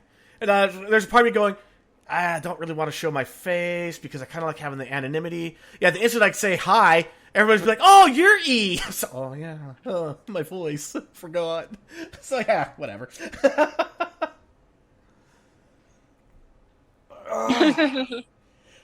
DeVern does watch Hell's Kitchen. Yeah, I got into it. I was like, I would not. I hate to say this, but I'm a hugger, so everybody has my consent already to hug me, except I know that E won't hug me because he doesn't want to let me go. Yeah, I already said that. You already told me that if you ever came to California, you wouldn't leave without a hug, and now I know how to keep you here. I would love a hug, but I'd rather keep you here. I understand. Dude, DeVern is an absolute fiend for the Hell's Kitchen. The Hell's Kitchen. It's like it's one of those shows where I'll get into it for a few seasons, and then I get out of it for a few seasons, and I'm back into it for a few seasons. The fact that the fact that it's still around allows me to do that is amazing because, goddamn, it's been around a long time. Have you seen? I know everybody has probably, if you're on TikTok, you've probably seen Gordon Ramsay's TikTok. The best TikTok channel in all of TikTok, hands down. His daughter's TikTok is funny. Oh, I'm sure. Oh, she has this one where she's like, she plays a prank on him, like trying to get him to figure out how she made an egg disappear or something. And when he leans over, she squirts water in his face and then cracks an egg on his head. And he is just laughing uncontrollably through the whole thing. It's great. I love one where he and his daughter were both like cooking and like they were mixing something to like some music, and then the music took a quick little break, and then as soon as it came back on the beat again, they were in each other's clothes. So Gordon Ramsay was wearing a dress while cooking. Oh my God. I've seen him dress up in disguise for one of his shows. There's the one show he does where he goes in and like remodels the restaurants and stuff like that. Kitchen Nightmares. And he has been. I've seen some episodes where he snuck in, dressed up like a woman. And I remember there's one where he's like, "Oh God, ladies, how do you deal with these?" And he's all readjusting his boobs. Yes, I remember seeing that one. I was cracking up on that. Yeah, and then there was one time on Hell's Kitchen, he came like dressed as a contestant, like some kind of like rocker hillbilly guy, and everyone was like talking about, like half of them were like all really intimidated, half of them were like, it's just another person, blah blah blah, and starting to cop some attitude, and then when they get there to meet Gordon Ramsay, they have all the lights and everything happen, and no one's there, and then he walks up and takes off all of his makeup and everything, and it's like, and I'll remember everything you said. Just... Oh my goodness, DeVern. Did you see the South Park where Cartman fakes being Ramsay to fuck with one of the kids' dads?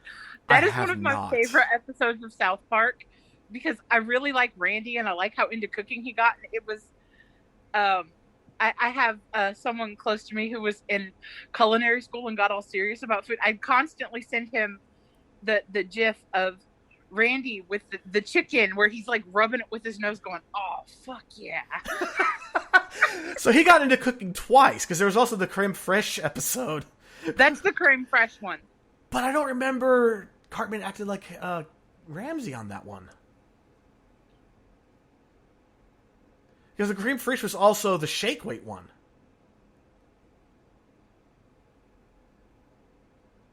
I'm going to have to look that up now. Did he really act like Gordon Ramsay on that one? Cartman does, yes. But the yeah, in the That's right, he did. Oh my god, I totally forgot about that. Yes. That was such a great episode. Oh god, I love it. Although I have to say, out of all of the South Park episodes, my two favorite, and I can't decide which one I like better. And I'm a few seasons behind. I haven't watched the last few seasons. I haven't either. But my two favorites, Le Petite Tourette's.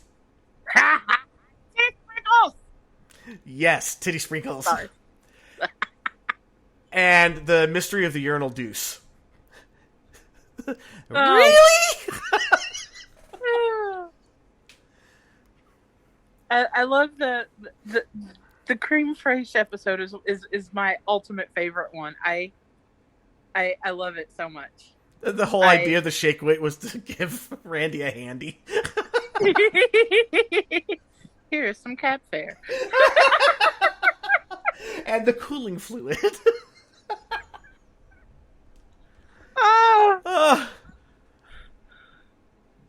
Oh. Since we're on the topic of TV shows and stuff. So, Bexy, tell me, how is Servant? Oh my god. I am addicted. I'm going through withdrawals right now because I haven't watched any in a couple days. I am mind blown by this show. Like, every time I think I have something figured out, there's another twist. Yeah. I still have to catch up to you on it, but yeah. That show's amazing. Yeah, I didn't want to go into like too many details because I didn't want to accidentally reveal something that you might not have seen yet. Yeah, no, it's cool. Yeah, you blasted right past me on that show. Have you watched C at all? No, not yet. I'm concentrating on one show at a time. Okay, because I mean we're talking about Jason Momoa, so you know. Yeah. The morning show?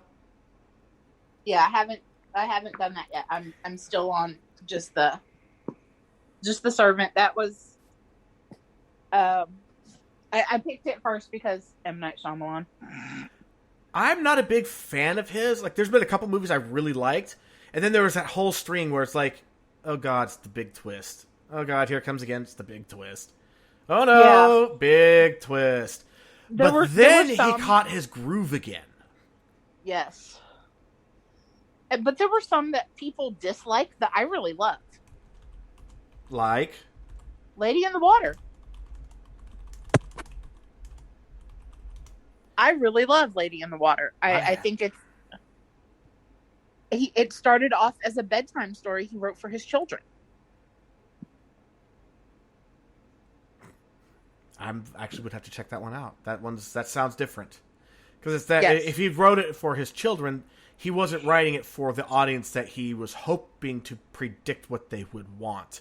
And I think that was the big fault in what he was doing, is that, like Broken and The Sixth Sense, he was writing for the love of what he was doing. But then after that, he started writing what he thought people were expecting, and it turned to crap. And I think he rediscovered the joy of writing to write. Yeah, and to write for what makes him happy. Dude, that was a freaking shit show. Oh, God, that's an hour and a half of my life I still want back. That's what I screamed after I watched the Paranormal Activity movies. Yeah. I watched one advertisement for one Paranormal Activity, and I went, it's the Blair fucking Witch Project all over again. Pass. I have still never seen the Blair Witch Project. That's a point of pride with me. Yeah. I don't like that. And I don't like the way that they filmed it. I don't like that shaky handheld camera style thing. It doesn't work for a lot of... I don't know, it annoys me. There's one movie that has that style that kind of took the Blair Witch Project's cinematography type of style. I can't really think of the exact term to use, but you get what I mean. That used that, like this is actually happening. This is a handheld camera. One of those like $80 cameras, not one of those expensive, movie Hollywood production cameras. Cloverleaf, absolutely fantastic movie. That one I've seen. Did you like it? Yes. Yeah, I like. There are exceptions to every rule. Yeah, like usually that kind of stuff, like it was that same moving camera thing was really big on New York NYPD Blue. I couldn't watch it because of the camera stuff. It was utterly unwatchable for me. I could not stand it. Modern Family used it too. I couldn't stand it. I love most of the actors and actresses in Modern Family, but I couldn't watch it because the cinematography style, just no. But in Cloverleaf, it was amazing. It worked. But they also made it to where it's like, you understood, this is an $80 Sony handheld camcorder, nothing fancy, so you would expect it to be shaky and unstable and missing things every once in a while because they're more concerned about running for their life than to film what's happening. Do you mean, you keep saying Cloverleaf, do you mean Cloverfield? Sorry, Cloverfield. Yes, Cloverfield. Okay. Sorry, my bad. Yeah, with the alien in New York City. Yes. See, and like New York PD Blue was great. The stories were amazing. They were very compelling. The acting, everything else about it was amazing. The camera made it utterly unwatchable for me. I could not stand it. Yeah, there was, there are some movies that I think don't get, the recognition that they deserve for being so great. And then there are some that are so horrible that they're great anyway. You mean like Sharknado? Oh my goodness. Yes. But then there are some movies that are utterly horrid, yet everyone seemed to have loved it. Like that Bird Box.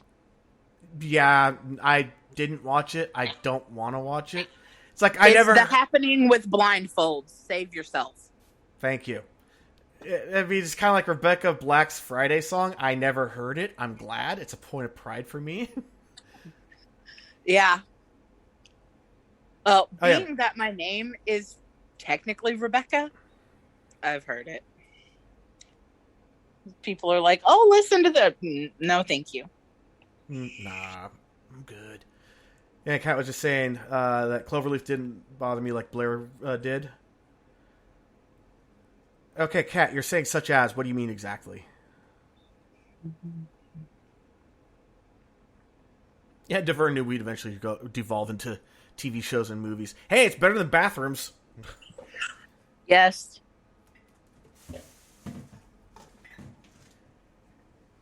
Yes. Are we mental? Probably. To some degree. I think everybody is. I think you have to be. It's just the way life is. But you know what? Movies and music, TV shows that you enjoy, they're good for your mental health. Yeah. Okay, so Kat corrected me. NYPD Blue didn't bother her like the Blair Witch did. Oh, God. The Blair Witch was just... For me, that was just from the very opening scene until the end credits was just a miserable train wreck. I really wanted to like it, too. I wanted to... I saw the previews and I couldn't. I was working at an internet service provider at the time. So I got to see their viral online campaign for the movie that led up to it, which was supposed to make you wonder, is this real? Is this not? You were supposed to go in with all this preconception about this whole thing. And then when you watch it, you're supposed to decide, was it real? Was it not? So I really wanted to like it. I really, really wanted to like it. I just didn't. And I'm sorry. I know for those people out there that are screaming at me, going you know, to us because people don't like it, that they absolutely loved it and that we're wrong, that's fine. That's the beauty of art. Yes. That is the beauty of art. I may not like it. I'm not saying it's not art. I'm not saying it's not artistic. I'm not saying it doesn't have appeal to others. I'm saying it's not my cup of tea. If you loved it, not my taste. Awesome. Awesome for you. You loved it. They hit their mark with you. That is amazing. I hope you enjoyed it as much as I wanted to enjoy it. You know, I've noticed something, and I've talked to other people about this because Kat just made the comment, I reread my feel-good books over and over. I noticed a trend with myself when I'm feeling more down, and that is when I will turn to my comfort TV shows and rewatch things. And when I'm feeling really, really good, that's when I want to watch the new stuff. And anyone that knows me well enough knows that if I'm listening to the album The Downward Spiral by 9 Inch Nails more than once, it's a very bad sign. Yes. Like, I can listen to it once, out of the blue. That's fine. It's one time through. I probably just craved it and just wanted to hear it. I start binging it. Well, you gotta understand, I was in one of the worst parts of my life at the time. I've hit way worse since. But at the time, that was the lowest I'd ever been when I discovered that album. And it brings me down when I start to binge it, because I binged the hell out of it during the worst part of my life at that time. And, of course, I brought it along with me during even worse parts of my life. You know, I have an album like that, but for me, it's the opposite. It's one of those albums where I feel like there are many specific songs on it that could have been written about my life.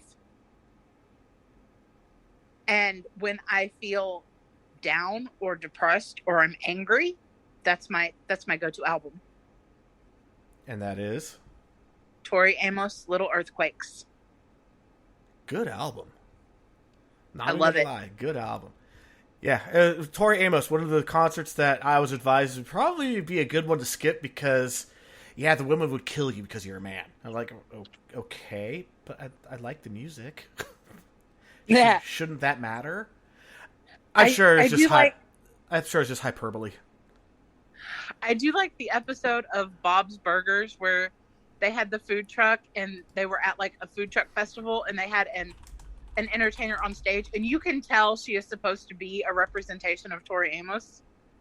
All right. Because of the way she moves and the way she plays the piano and everything like that, and the lyrics that they have her singing are just so funny. She is up on this bench and she's, you know, moving around and gyrating. She's like, oh, it's hot and wet and slick, and it's making everybody sick. Oil spill.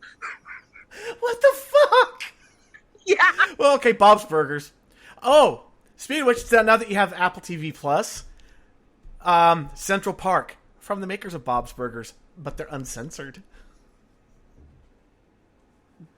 and it is hilarious. Like Bob's Burgers is another one of those cartoons, those shows I really want to get into and really want to enjoy. And I watched a few episodes and I liked them, but it just doesn't really grip me and hold me and make me want to watch more. It's like as soon as I turn it off, I'm like, okay, I'm good.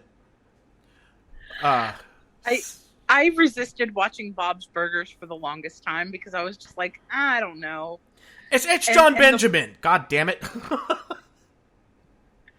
It was the damn L'Independent Woman episode that hooked me. Who did that? The episode is called L'Independent Woman. Oh, okay, yeah. You've talked about that one before. Yeah. $1 whiskey, $1 scotch, $1 bourbon, $1 crotch. God damn it. All right, so I'm going to share it. The one song, no matter how down I am, it is guaranteed to bring me up. It is a single. It's called For Miles and Miles by Midas. And I'm talking the instrumental version, not the one with the singing. The singing, I think, just absolutely ruins the song. Sorry, Midas. I think you probably really enjoyed it, and I think the singer probably really enjoyed it. I don't. I'm just one person, though. You know, obviously other people liked it because you guys made it and it got popular. So, yeah. Obviously, I'm the odd man out. That's fine. I'm good with that. I've always been that way. Like, seriously, my entire life, I have always been the one that just does what I want to do. I follow the beat of my own drummer. Even though and even when it caused me trouble and it caused me to stay up late at night, losing sleep, worrying over it because what was wrong with me that I couldn't do like what everybody else did. As an adult now, I'm like, you know what? I'm glad I didn't do all those other things. I'm glad I just did what I did. I'm proud of it. It may have caused a lot of heartache and stress for my parents and like others around me, but I couldn't be anything but me. Wouldn't want you to be anything but you. There's no way I would ever be anything but me. Just, yeah. You know, speaking of instrumental music and stuff like that, what I love to listen to relax, this is my flashback to Supernatural and Dean Winchester on the plane with his Metallica Calms Me Down. Apocalyptica. Apocalyptica is amazing.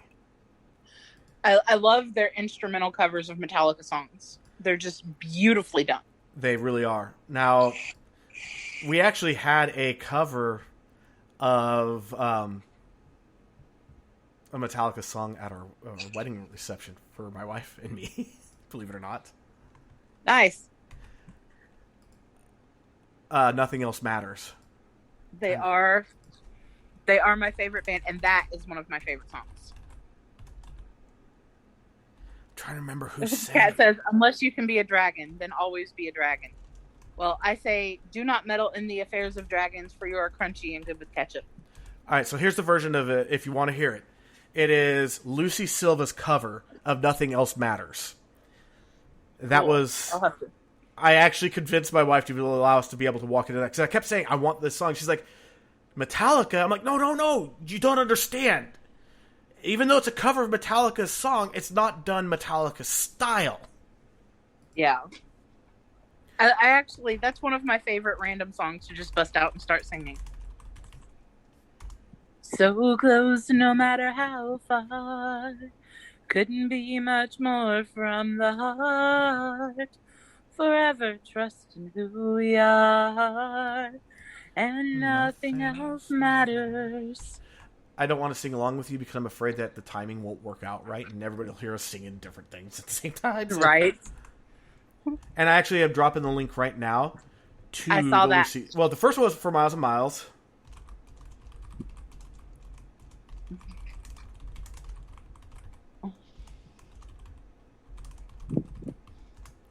And there it is. Awesome. I will check both of those out. Yeah, it's just the beginning is just so... The way that they do it is so beautiful. It's with a full orchestra and piano. And it's not like S&M, which honestly, among some of my favorite albums of all time are the Metallica S&M albums. Cat's making me blush. Well, you do have a great voice. I've told you that. I know. I get it. Makes me blush. I know. I love it when you blush. You hate it. I love it. am probably tomato red right now. Yes, you are. Yeah. But it's so adorable when you're tomato red. Oh.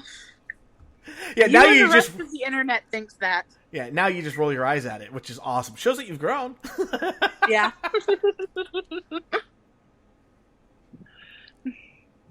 I've adopted it. I've made it my own. I'm adorkable. I can't help it. Yes, you are. I'm just a dork. I am a gigantic whale's.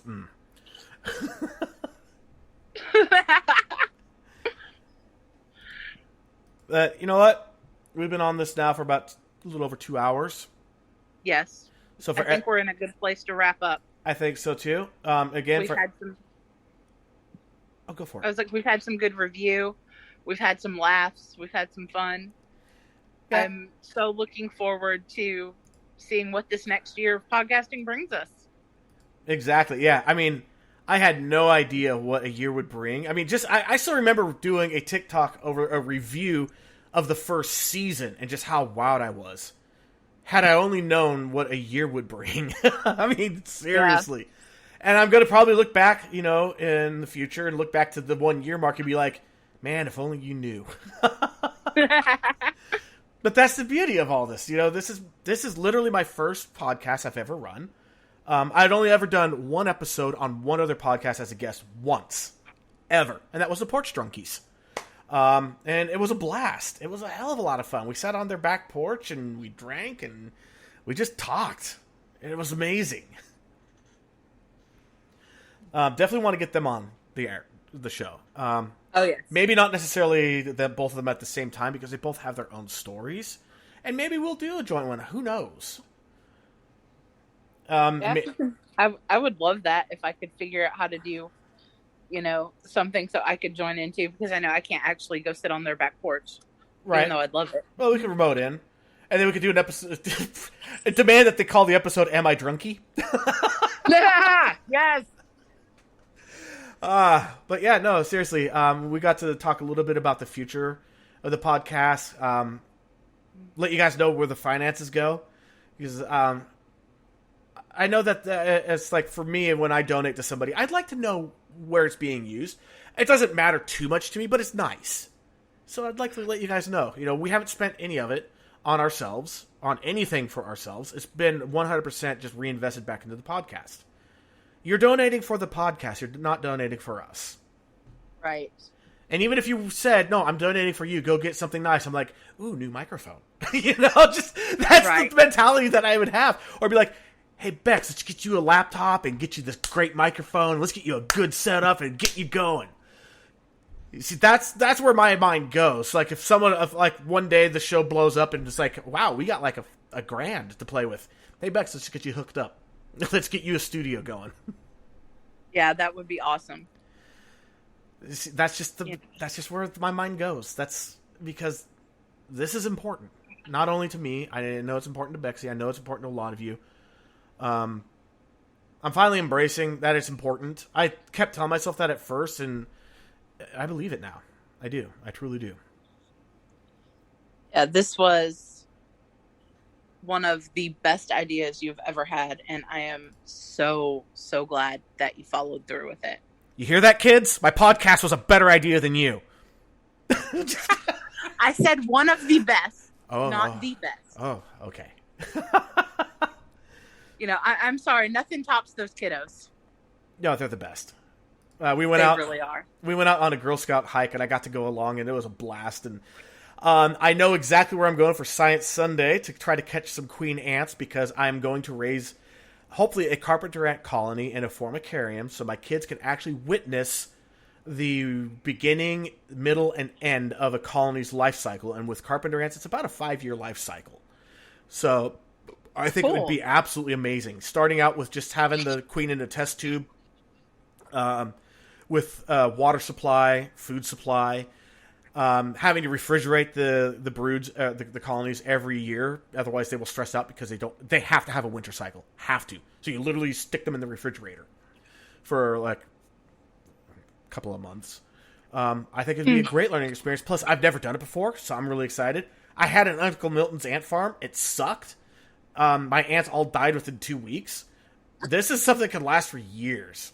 And you get a little out colony, you feed them, you get to watch them move waste around, you get to watch them take care of the brood, you get to watch them go into pupas, you get to watch them hatch, you get to watch them take care of the queen, take care of each other, defend. You get to see the soldiers, the workers, the whole nine. And I mean, and it's all through a plexiglass window, so you can watch all of it all the time. Just absolutely amazing, I think. And yeah, we went out on a little hike, and that was what we found. I was like, yeah, that's cool. But yeah, so hopefully next week I'll be able to say, we caught some! But yeah, in the meantime, thank you for joining us and listening in to the 1 year anniversary. We will be back with the guests next week. I need to reach out to them, make sure that they're not going to flake on us. I really don't think they are. This is one of the people that was the more adamant to wanting to get on the show. I forgot exactly what it was that they were going to talk about, which is actually kind of fun for me because I get to rediscover it. Yeah. It's definitely a younger audience person. This person is, I'm just going to be honest, they're 17, and we're going to be getting express permission from their parent to be allowed to do this. And if their parent ever changes their mind, then yeah, we'll take down the episode or whatnot. Of course, once that kid turns 18, well, then if they decide they want the episode back up, we'll put it back up. But anyway, we get to hear more about the struggles of what it's like, getting on the cusp of coming to age, on the cusp of graduating high school, all that stuff. Stuff that many of us probably have some vivid memories, but time distorts all things. We might, and also times have changed. I'm curious. I'm really curious of what this generation faces, and not just for my own kids, because your kids hide stuff from you. So this is going to be awesome to get it from like an outsider perspective about things we've all been through. Right. I actually, I have someone who is extremely interested in coming on the show, but for reasons they are not wanting their family to have any inkling or idea that they want to be on the show, and that's fine. And they're very nervous about that, and so I have suggested that possibly, if they decide that they want to do this, then maybe that they can write their story out and I can, read it on the air or something like that. Or we could try to find a voice changer. Yes. Or that too. Something. Because I get that. There are some stories that people don't want others that they know to know about. And there's those that just, they don't care. Like D, he was like, I don't care who knows who I am. I think this may be a case of being afraid of the repercussions of, what could happen if the family hears some of the things that they want to say. I mean, you don't try to hide because you think that no one's going to care. You definitely hide because you think something bad's going to happen. Yes, definitely. And I'm trying to encourage them to, they've talked to me quite a bit. And, I'm just trying to encourage them and let them know that, even if you don't want to come on the show or are scared to, or for whatever reason, we're still here. You can reach out to us on a social media platform. And even if you don't want to be on the podcast, we'll still try to help. We'll still talk to you. Absolutely. And if you want, we can still get your story out, even if you're not the one telling it. Exactly. There's nothing wrong with that. There's been a couple of people I've talked to in that same vein where they are actually writing right now what they want me to say, and just hopefully they'll deliver. And that's fine. I don't, and I'm like, obviously the guests won't be able to ask questions of them because we're reading a script. Right. But that's fine. The story's still getting shared. Yes. It's important for people to share their stories. The ending the stigma around mental health is another big thing that both you and I are trying to do. Absolutely. And I hate that there are still people in the world who are, but I understand that they have reasons that they're afraid to share because of repercussions from people that that they're close to or things like that. And I understand it completely. And more than anything, I hope that they can find themselves a therapist. Yes. Again, I don't know their situation, and I know that sometimes in that kind of a setup, they can't get the therapist that they need because of a fear of repercussions, even though therapists have their oath to secrecy. They're not going to share shit. Right. But again, it's being able to get access to a therapist. I get that. That's a challenge. It can be for some people. And sometimes... And we have Kat who says, thanks for being amazing and starting the podcast.